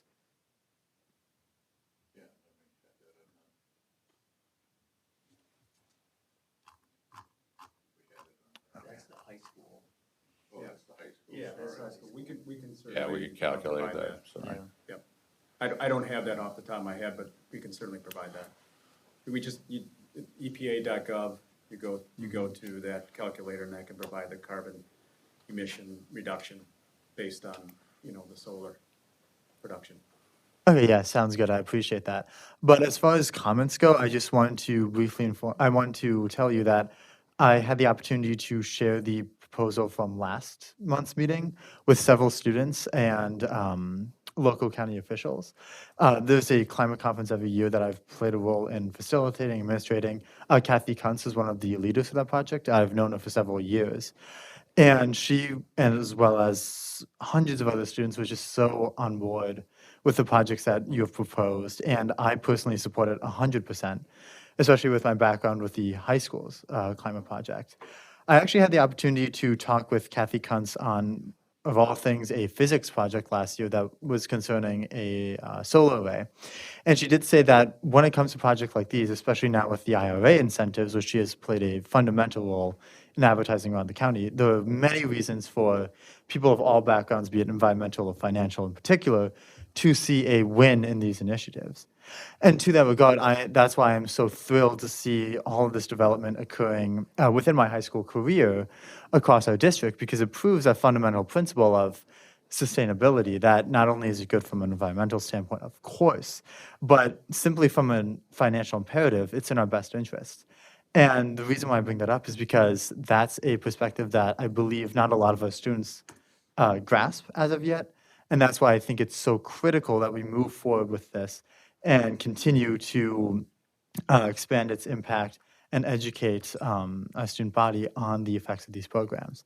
So overall, I just wanted to conclude with, from what I've heard, people tell me about what they thought of this project. It's been nothing but positive. I personally support this with my utmost devotion, and I'm truly grateful that you all have played a role in advancing this project. Because quite frankly, this by far and away is the most amazing thing to occur within my high school career. So thank you so much for that. You ready to plant some flowers? Oh yeah, we're definitely ready. Peter? Yeah, I'd like to point out, though, that the efficiency of overall, the offset overall of Granite Ridge is much greater from the fact that it's a much more efficient building in the first place than the high school was, right? So we've already, reduced or not created emissions by building an efficient building. And that actually, I'm sure, exceeds what what any savings will be from this. All right, not that we don't want to do this. I'm just saying we got to remember to look at it this way. Tell me a little bit about the land that this is built on. It's up the hill from the road. Is this area flat? Does it have another use potentially? Because I notice it's sort of like. Rises up to the north. Mm-hmm. There's a little bit of dip in the middle. Mm-hmm. But yeah, I mean, it's not more than a couple percent. Great. Yeah. Angle. Okay. And the reason I'm asking is because I look at the map, it's positioned fairly close to this building, to the school. It's sort of like in the first available space. I'm wondering, does that make sense? I think part of the reason is because we don't have a planned purpose for the rest of the land. And so to utilize that space as close as possible to the road, that would perhaps give some flexibility in the future, whatever that, land may be used for. And so I think, I was really thrilled when I saw the initial pictures and how it, kind of aligns with where our utility building is there. And it just, sections that off pretty well. And can you talk for a moment about the ground mount versus the rooftop? Why we're doing a ground mount instead of a rooftop in this case? What are the advantages and disadvantages in costs and savings and so on? Ground mount usually is your lowest cost installation for solar. Then it's your rooftop, then it's carports, and it's a structure on parking structures, which we're actually doing in Minnesota. So that was considered. I think also considering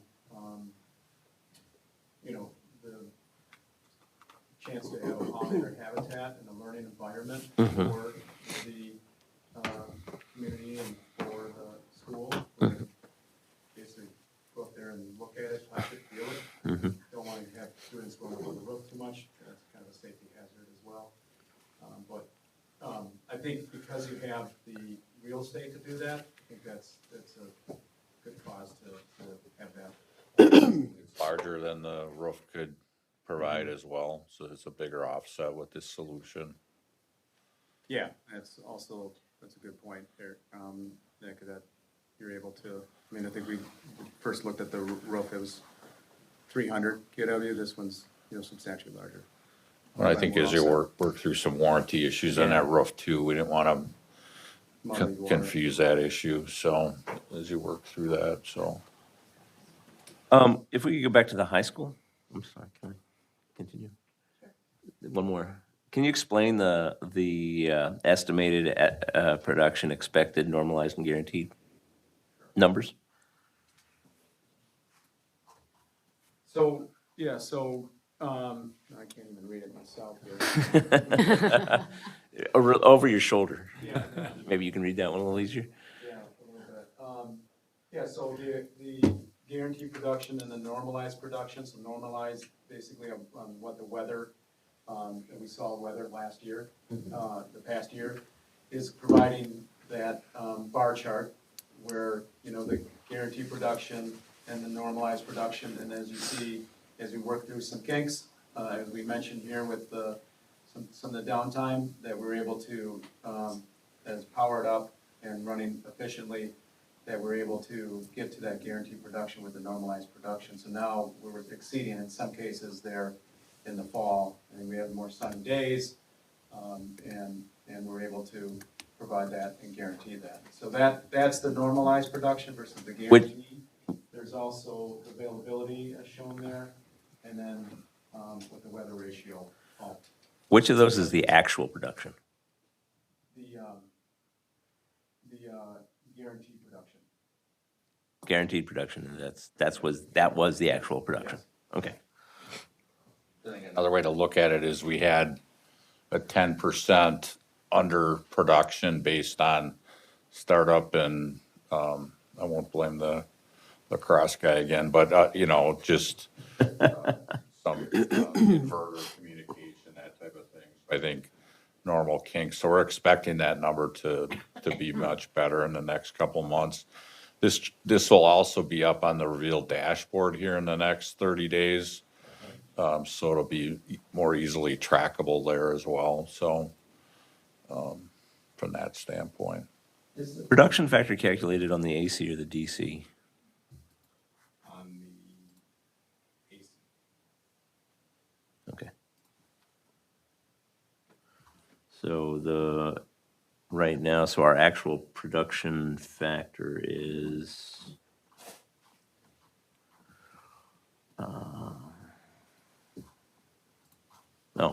okay, 1450, which is actually much better than the estimate that you've got for the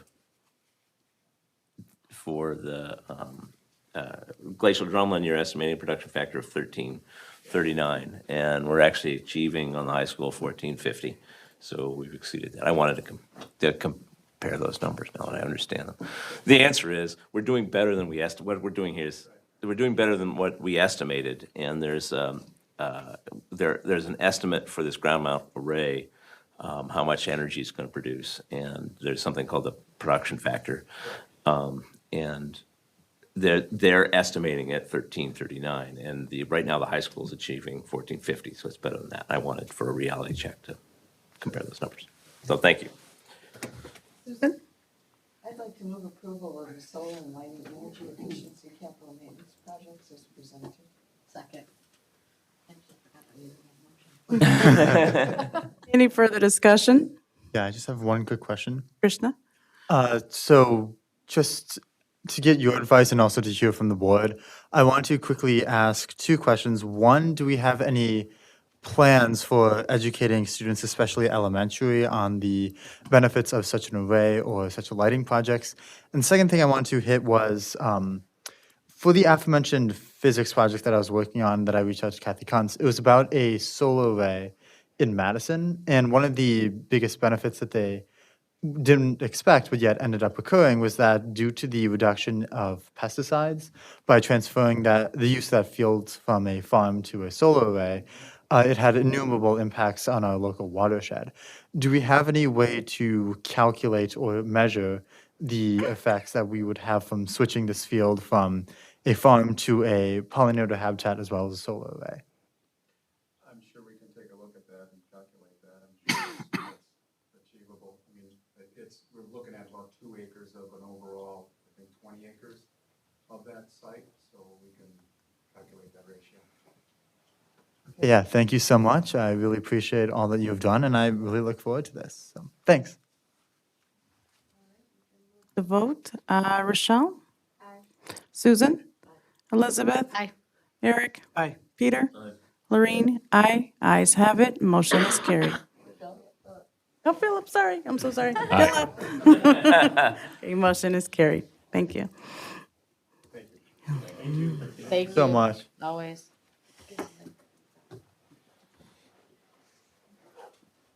Not just because Peter came in late and messed up the count. You had the right number.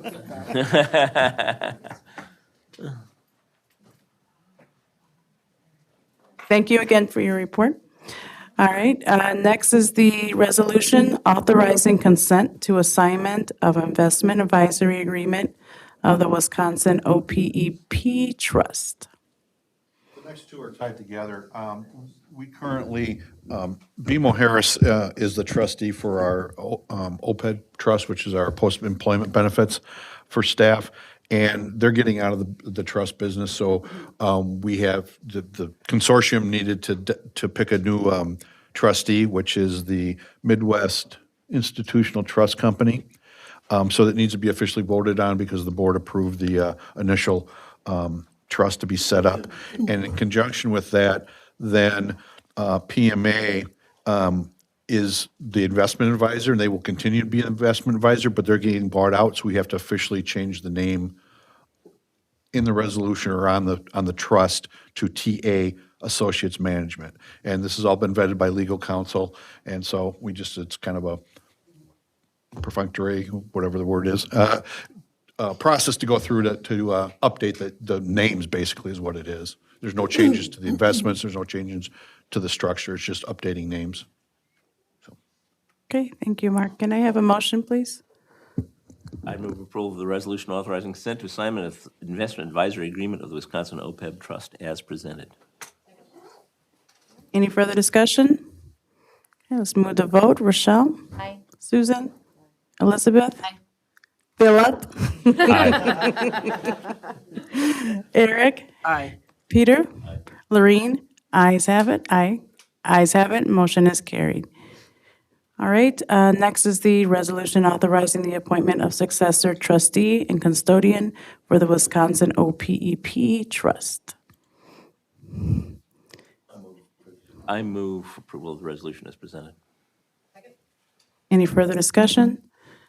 All right, move to vote. Rochelle? Susan? Elizabeth? Aye. Philip? Aye. Eric? Aye. Peter? Aye. Lorene? Aye. Ayes have it. Motion is carried.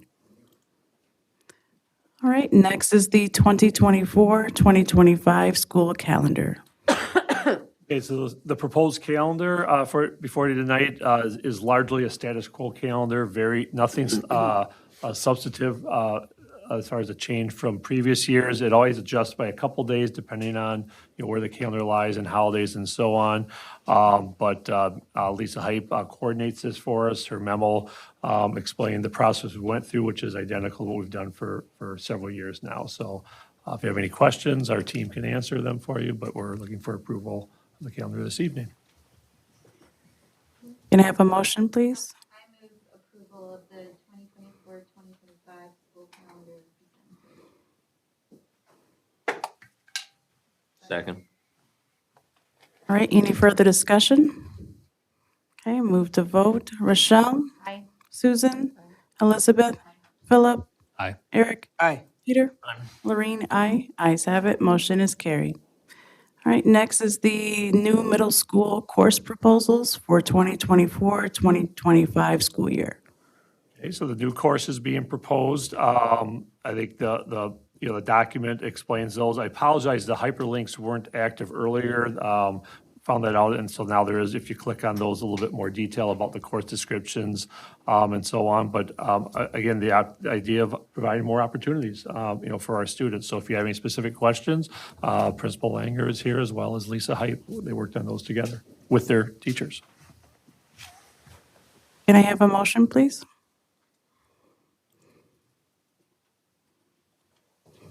I'll make a motion. Nope, I won't. Got it, okay.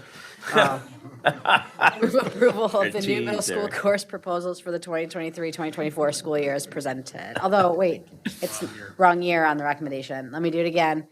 I recommend approval of the new middle school course proposals for the 2024-2025 school year as presented. Any further discussion? Okay, move to vote. Rochelle? Aye. Susan? Elizabeth? Aye. Philip? Aye. Eric? Aye. Peter? Aye. Lorene? Aye. Ayes have it. Motion is carried. Next is the policy revision, second reading.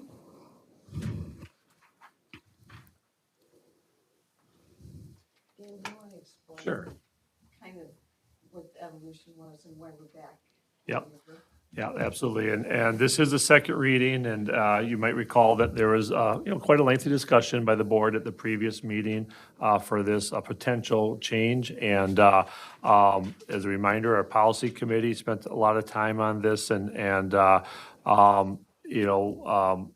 really the recommendation or the consideration of changing from a guaranteed seat to preference for siblings was predicated on the fact that we've had challenges staffing the needs, for the additional students, and in particular, students with disabilities. And so the policy committee actually reviewed it again in between meetings. They're not bringing forth any revised recommendations, but just again, to go through and make sure they understood all the considerations with this. Krista Foster joined us at the last committee meeting as well, and can answer any specific questions board members may have this evening, also about the actual impact this is having on our schools and our ability and capacity, to meet our student needs. So it's set up. That's kind of the background on it, but we'd be glad to go into any kind of detail that you may be interested in. I guess I can start with a question. I guess my question is, if these students were not open enrollment and they were in our district, then how would we work with this situation?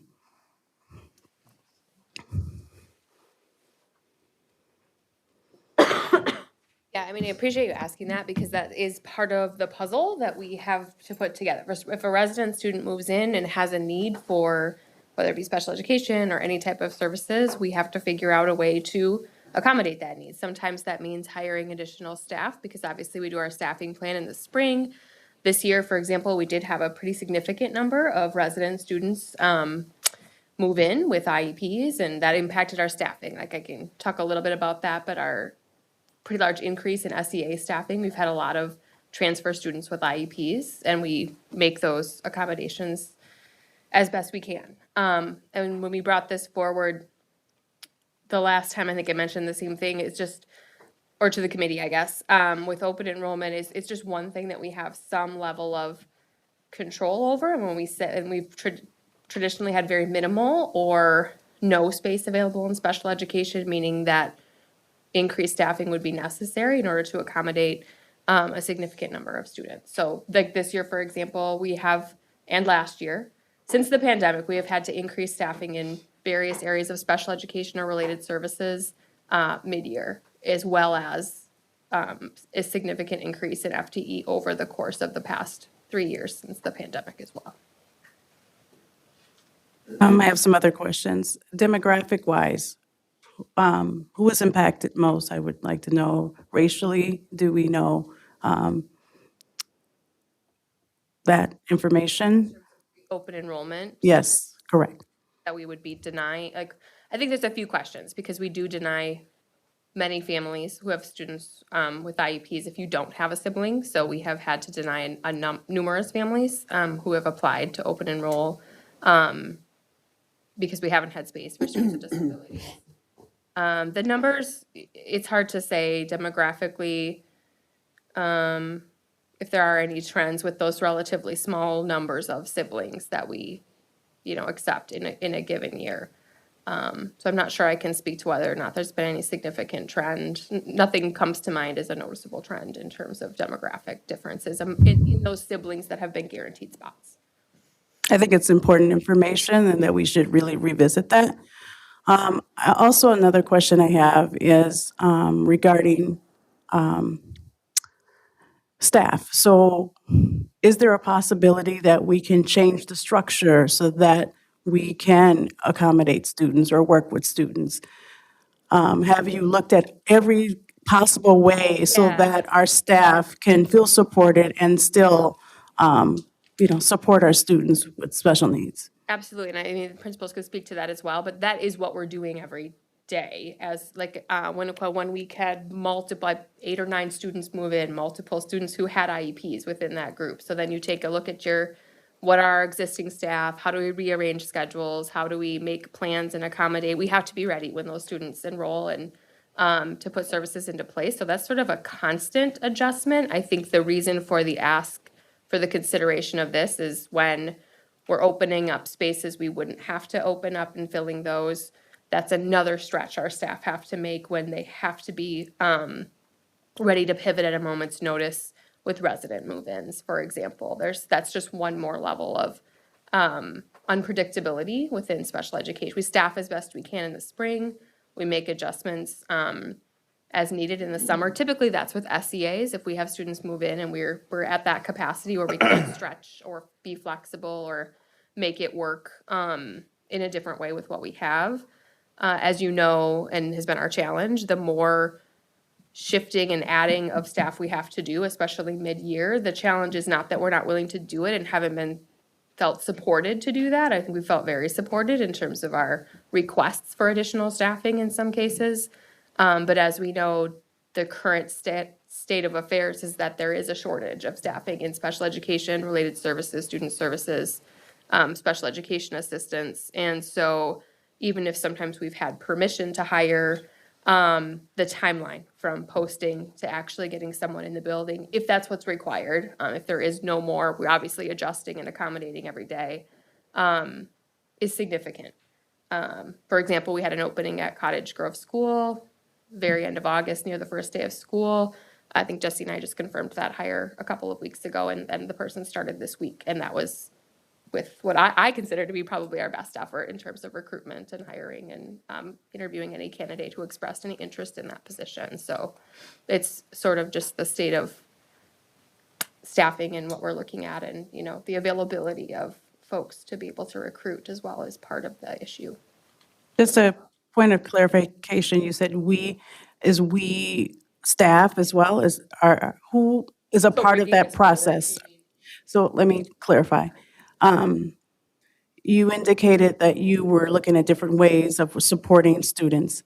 When you refer to we, is it only administration? Are staff a part of that process? Are they able to have some input in how they work with students? Yeah, absolutely, staff, and they're actually the ones having to make the schedule changes or shift things around. And some of that's, you know, as you know, like in special education where we should do that and do that and revisit needs. I would say a lot of times they have the most direct influence in terms of what that actually looks like in terms of adjusting schedules or moving things around. But it's also stretching the same group of individuals in different ways. So sometimes it works out well that certain students need less support and we can welcome a new student and shuffle things around. It works out great. The more lead time we have on that, the better. So when we know, we're planning for students and planning for staffing, we're doing all of that, and then things change. And this year was a particular year. I thought you were meant or trying to kind of like, so the staff are the ones saying we are having to adjust and be flexible and readjust again and again. So much so that it's having an impact on our ability to effectively serve the range of students that we have. I'll let others ask questions. Susan? I would just add too, I think, it was our impression on the committee that this is a very specific request from staff due to staffing. And it's the exact same thing we're seeing in healthcare. And that is, it's really hard to meet the needs of the students. So we're required to meet the needs of all students that are residents. And in this particular situation, we're talking about also requiring the siblings. And again, this board is very committed to keeping the families together. And I feel one of the reasons I think I could adapt to this change is that it may in fact be temporary.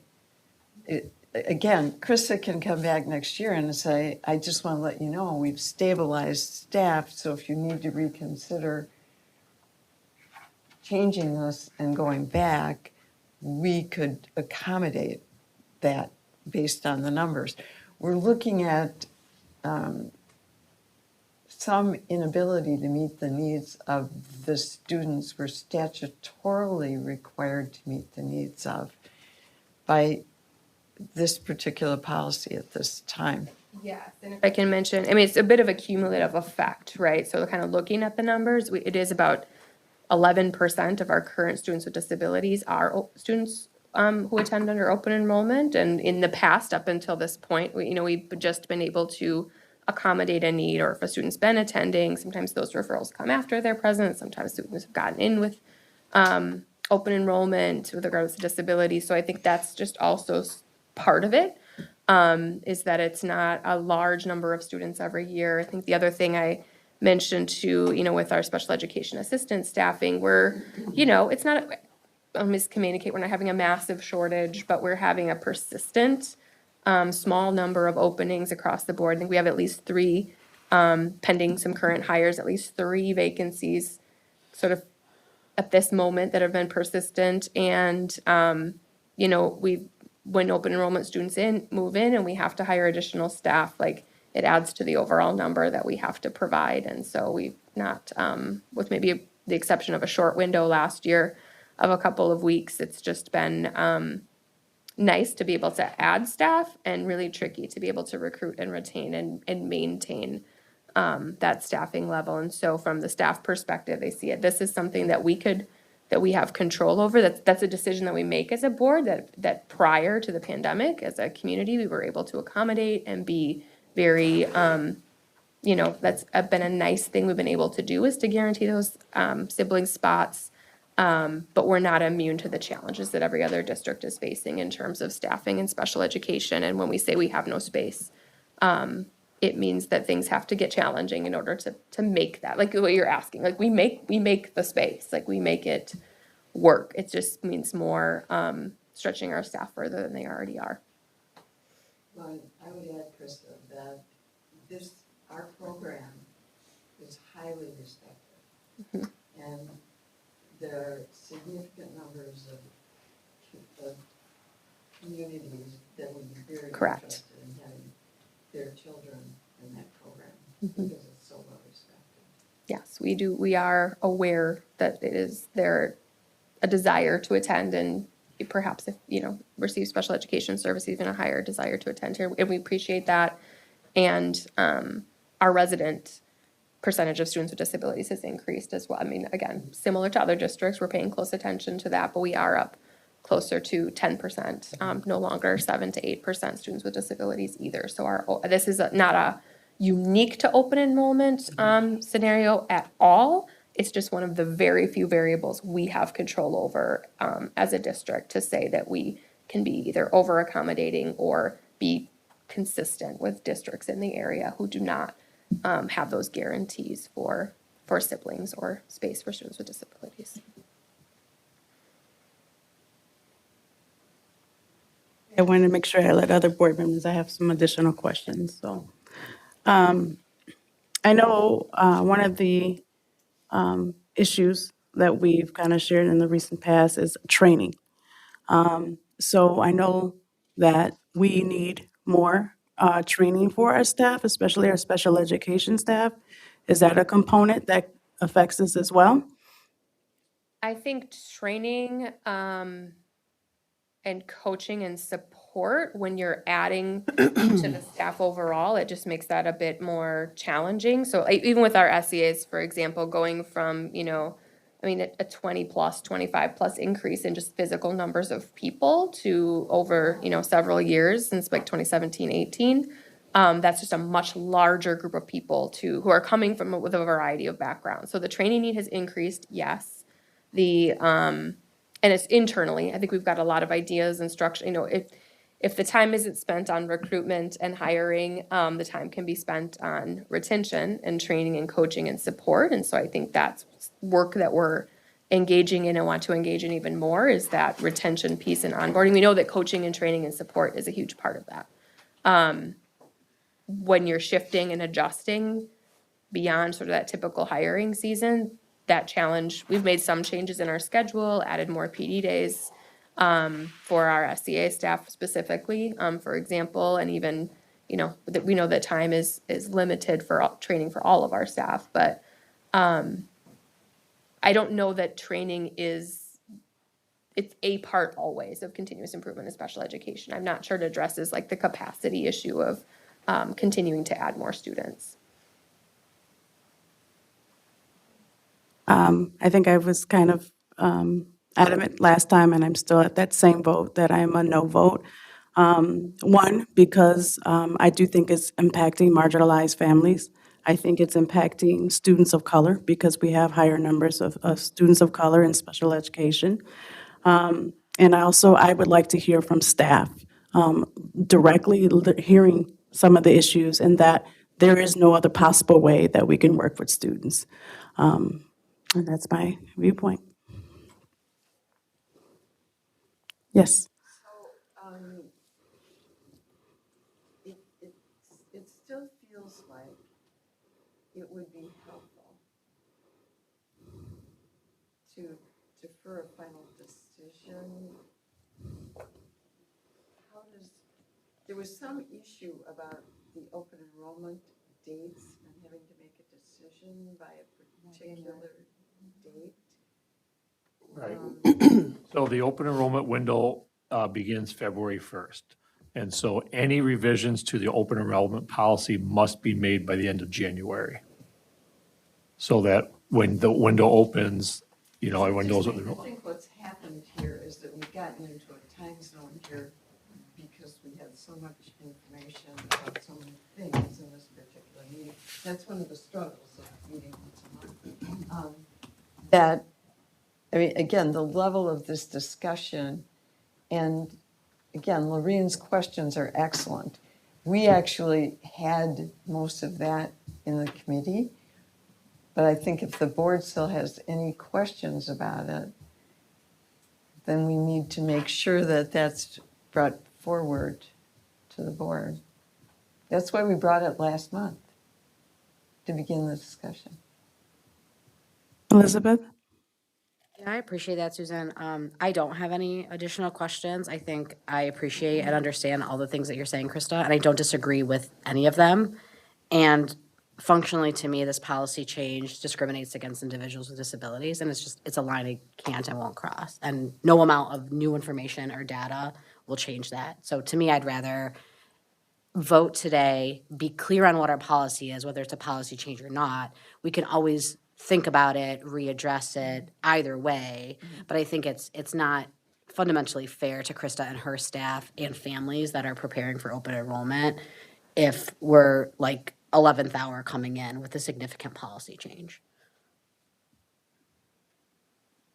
My last point I didn't make previously is that our district worked really hard in working on our vision and mission statement for equity, and I stand behind that. And I think this does not support equity at all.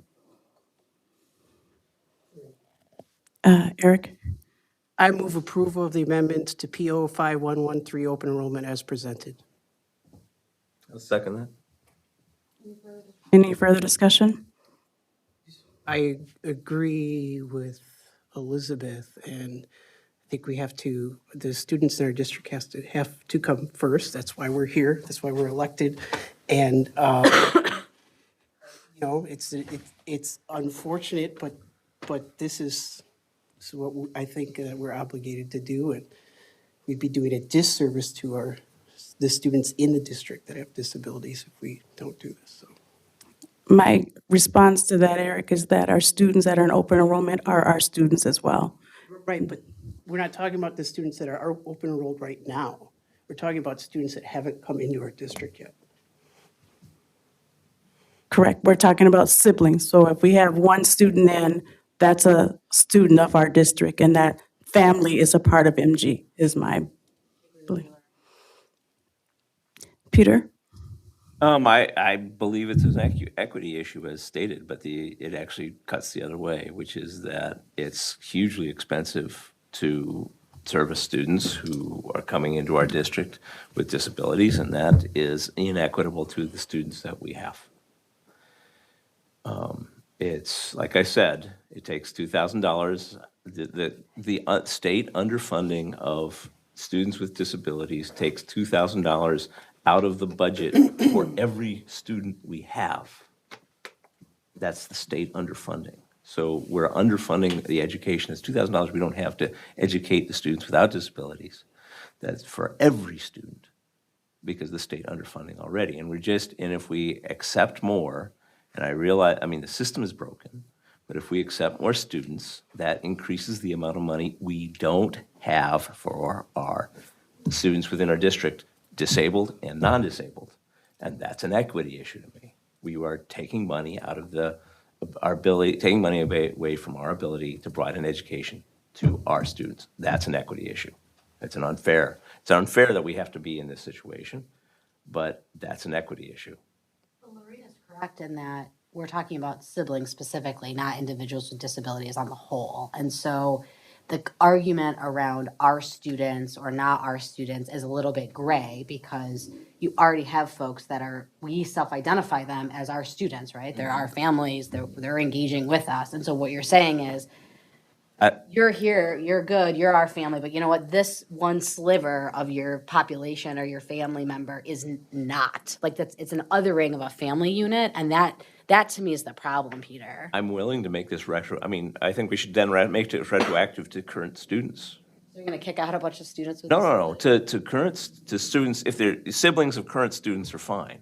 But, in the future, now change the policy, then,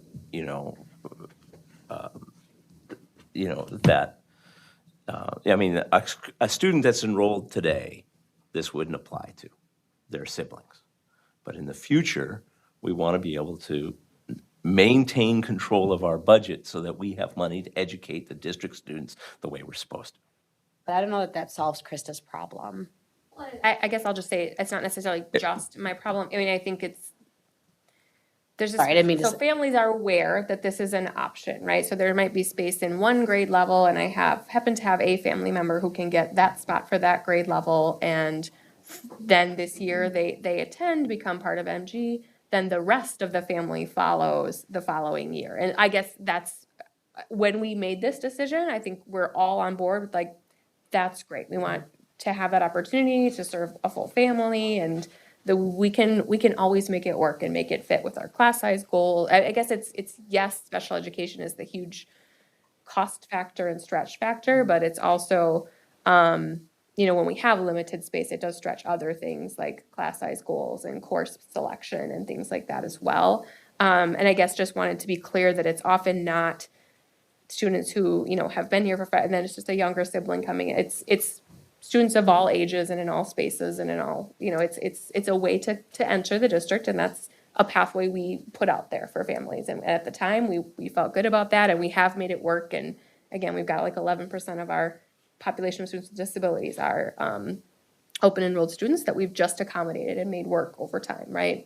But the only other thing I would say is if you are a student, I just want to be clear as well, and a need arises and you have been attending, if you do not have siblings, we have to consider whether we have space at that time when your special education need is identified. And if you don't have siblings attending the district, we could have a resident student who's been here quite some time because we don't have space, and we're bumping right up against that space issue where that student would have to attend a resident district that they have not attended, as opposed to a student who's coming to us in, say, 4th grade, 5th grade, who has attended a resident district for quite some time. So I guess I just want everyone to be clear that it's very muddy and messy, and the whole way of determining space for special education is not, like you said, we can't change the statute, but there is more to it than just saying it's going to impact certain members of certain families. It will impact students beyond the individuals with disabilities as well. That's a good point, and I've experienced that exact thing, where there's been a student, a family who has moved into the district from out of state, and they get a house and everything, and then they realizing they're in that situation where that district cannot provide the services, and then that student has to go 50 miles away to get the services that they need in another district because they're so specific. So imagine moving into a community because for the district, and then you're excited and you're really happy with the decision you made, and then you have a person, a child with a disability, and then they can't get the services. They have to go further away to get them. So that happens. Okay, Eric and Peter, just a reminder, we had to raise our hands. There were 2 people before you, Rochelle and Philip. I think that this is a really difficult decision just for the facts that you guys have presented, and I agree. I'm very aware of equity. But I am kind of feeling like what Peter's saying and Eric is saying, we've got to think of the equity of our students that are already in the district and also the teachers. When I taught in Milwaukee, my first year I taught, we lost our special ed teacher. And we ended up having all of my students that had IEPs got tacked on to the other teacher. So all of a sudden her workload doubled because they couldn't find somebody to hire to fill that open spot. And those kids they did not get the services that they needed to be successful. And, you can do your best, but if you are tapped, then everybody's.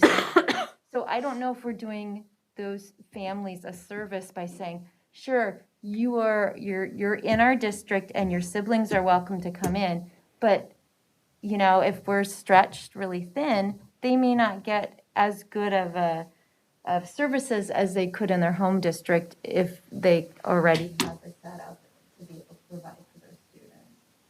So I think it's difficult, but I just feel like we are asking more and more of these teachers. And I know that you guys have been extremely creative trying to figure it out. And so I just feel like it's kind of, in my mind, I think I have to vote for it just because I want to do what's best for all the students in our district. And like Peter said, moving forward, I think if we said the families that are in our district are gonna, they enrolled students while this policy opened up for the siblings, but then maybe the new open enrollment folks would know of the policy, and then they make a choice as a family. Is this gonna be the district we wanna open enroll to if our siblings can't also attend the school? And then they know that going into it. Philip? Yes, this is not something that I'm, specialized in. I was going to ask those in the room who do have a background in special education, is being in a school with your sibling or siblings important or more important for those kids than kids that don't have a special education situation? Is that something that Not necessarily. I mean, it's good for all. I mean, sometimes it's as good as it would be for any family. I think I wouldn't say necessarily, again, thinking through the patterns, like it's not necessarily that they're in the same school. It's usually a sibling, like I said, will get in at a grade where there is space, and then the remaining family members come at various age levels and grade levels the following year is the trend we've noticed since we put this change into place. So it might be there was a third grade spot, and so a family member got in one year, and then the following year, the sixth grader, the ninth grader, the second grader, and the 4K attend. So I guess it's not really a trend that we're noticing they're attending the same building in all cases, just with our current configuration as well, especially in Cottage Grove. So the chances you're actually in the same building are pretty minimal, or at least for a minimum amount of time at this point. Certainly nicer for families to not have two systems. Again, and it's families that are to that point about like people have different reasons for choosing or electing open enrollment, and so it is a choice.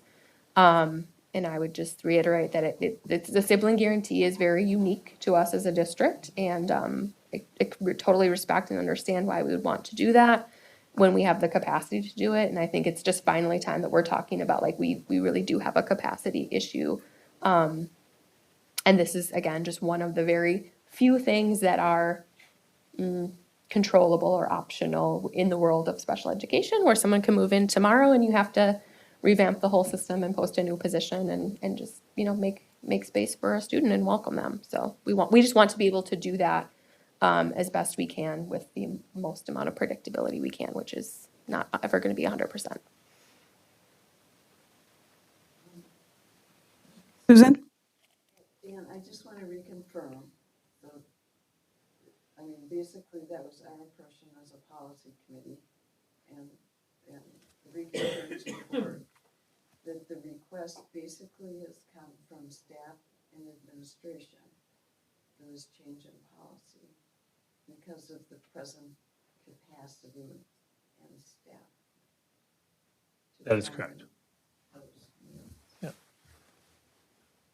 balance is incredibly different. Elizabeth? Call the question. Call vote? Well, if there's no further discussion, we can just. Don't call a motion. Mhm. It was already motioned and seconded, I think, so we just need to vote. Okay. All right. Move to vote. Rochelle? Aye. Susan? Are we voting on the calling the question? No, we're voting on the motion. On the motion. Okay. Nay. Eric? Peter? Oh, Lorraine? Nay. So, ayes have it. The motion is carried.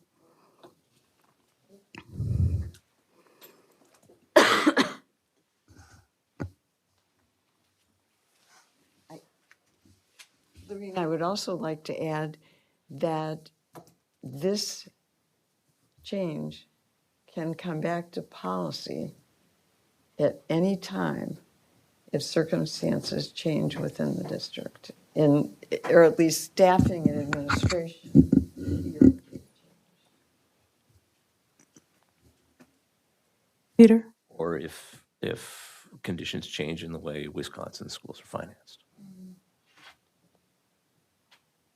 I hope that, I mean, I will not be on the board at that time, but I just hope the commitment to equity just remains a focus for the board. All right, moving on to discussion items. Policy revisions, first reading. Okay, so the committee, as Susan mentioned in her report, spent several meetings. This is their normal Neola update. This is a little bit larger one than probably typical. There are a lot of policies. As you go through, you'll see a number of those are very short and procedural, but there are a couple of them that are substantive as well. So just as a note, at the end of all the policies that are listed, there are 2 attachments. The first attachment where it says Wisconsin Local Policy Update, Volume 32, Number 2. That is what we get from Neola. It has a brief description about the rationale for the policy change. And then the second part is the technical corrections. Those have not been reviewed by Policy Committee. You might recall that technical corrections many times they're not substantive. And so those are ones that I will make, and those are listed as well. There is a hyperlink to the technical corrections for your reference, and then the attachment explains the rationale on those as well. But if you click on a couple of those, you'll see that it's many times changing a single word or something for clarification. But tonight is a first reading only, and so it's an opportunity to ask any clarification, and we'll bring it back again for a second reading at the next meeting. Peter? 2 little things. First of all, PO 4139, staff discipline, the link is not correct. So I'm assuming that you're echoing the language in PO 3139. But if it's anything other than that, we need to see the policy. Yep, that is That's correct. it. It should be the same policy except for support staff versus professional staff. And we will get that corrected. And then the other one I have is right off the bat with PO 0142.1, electoral process.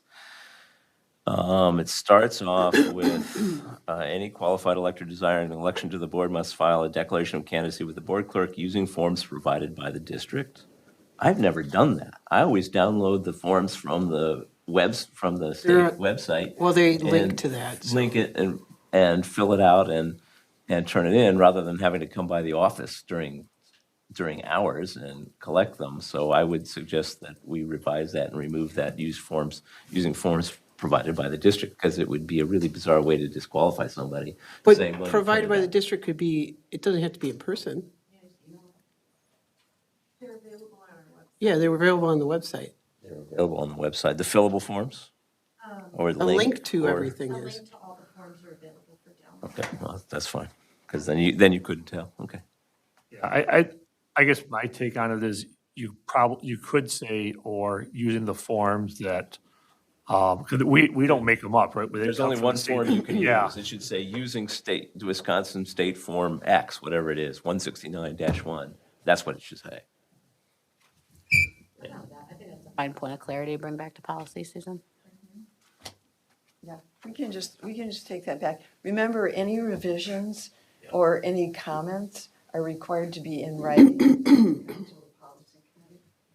We've had that discussion, we've never been wild about it. But that's, so we just need an email and we can, again, this is just first read, so that's exactly what we're looking for. I think based on the point that Peter made, I'd be glad to research it and see if there's an alternative. Just specify the form. Yeah. I'd hate to have somebody, oh, you didn't get it from us, technically. You didn't file.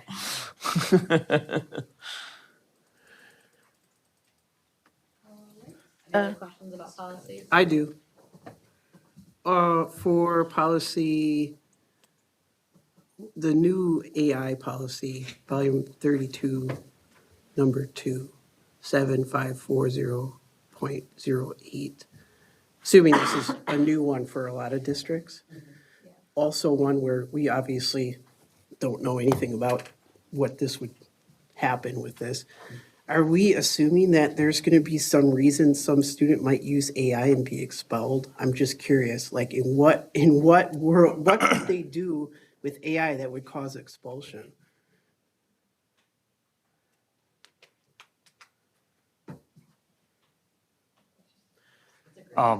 Yeah, so that term, as you might guess, is used in many policies, anything that could result in student discipline.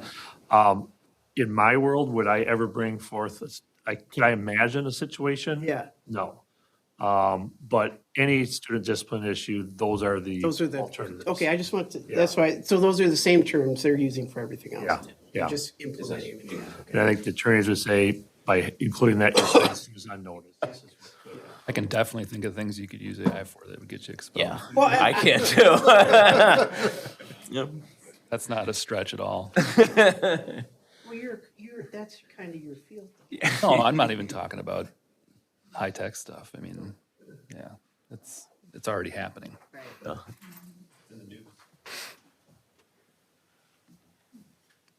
That was I don't know, that's my only question. And That's- also that's a new policy, right? So that's, Yeah. yeah. Yeah, and we, just as FY, and so the policy is very short, right? And we actually already do have language in our student handbook for some guidance on how it might, be utilized, and I'm sure that will be continually evolving. Especially with like ChatGPT and all that. Yeah. That's just the state of line. Whenever we say maybe disciplined, it's always up to including. There's a lot going on with AI photo editing and video editing Yeah, that video can cause a editing. lot of problems. Deepfakes and stuff. Yeah, the deep fakes and I don't even know what that, use deep fakes. Yeah, it's like if I, Deep fake? it's like if I made a video, you should explain I that. don't have to explain it. No, maybe I do need to. You do know. need to know. Yeah, I don't know what a deep fake is. All right, but Peter had a question, and we want to make sure. No, I just was pointing out, that's just what we always say. Okay. It always says up to and including. Got it. Oh, do Neola comment was, this new policy is intended to address the potential impact of artificial intelligence in multiple district contexts as cross-referenced in the policy. Recommended, but not required. Krishna, did you have a question? Yeah, just a general comment on the AI. I think it's useful for such a rapidly developing technology to have a very broad policy.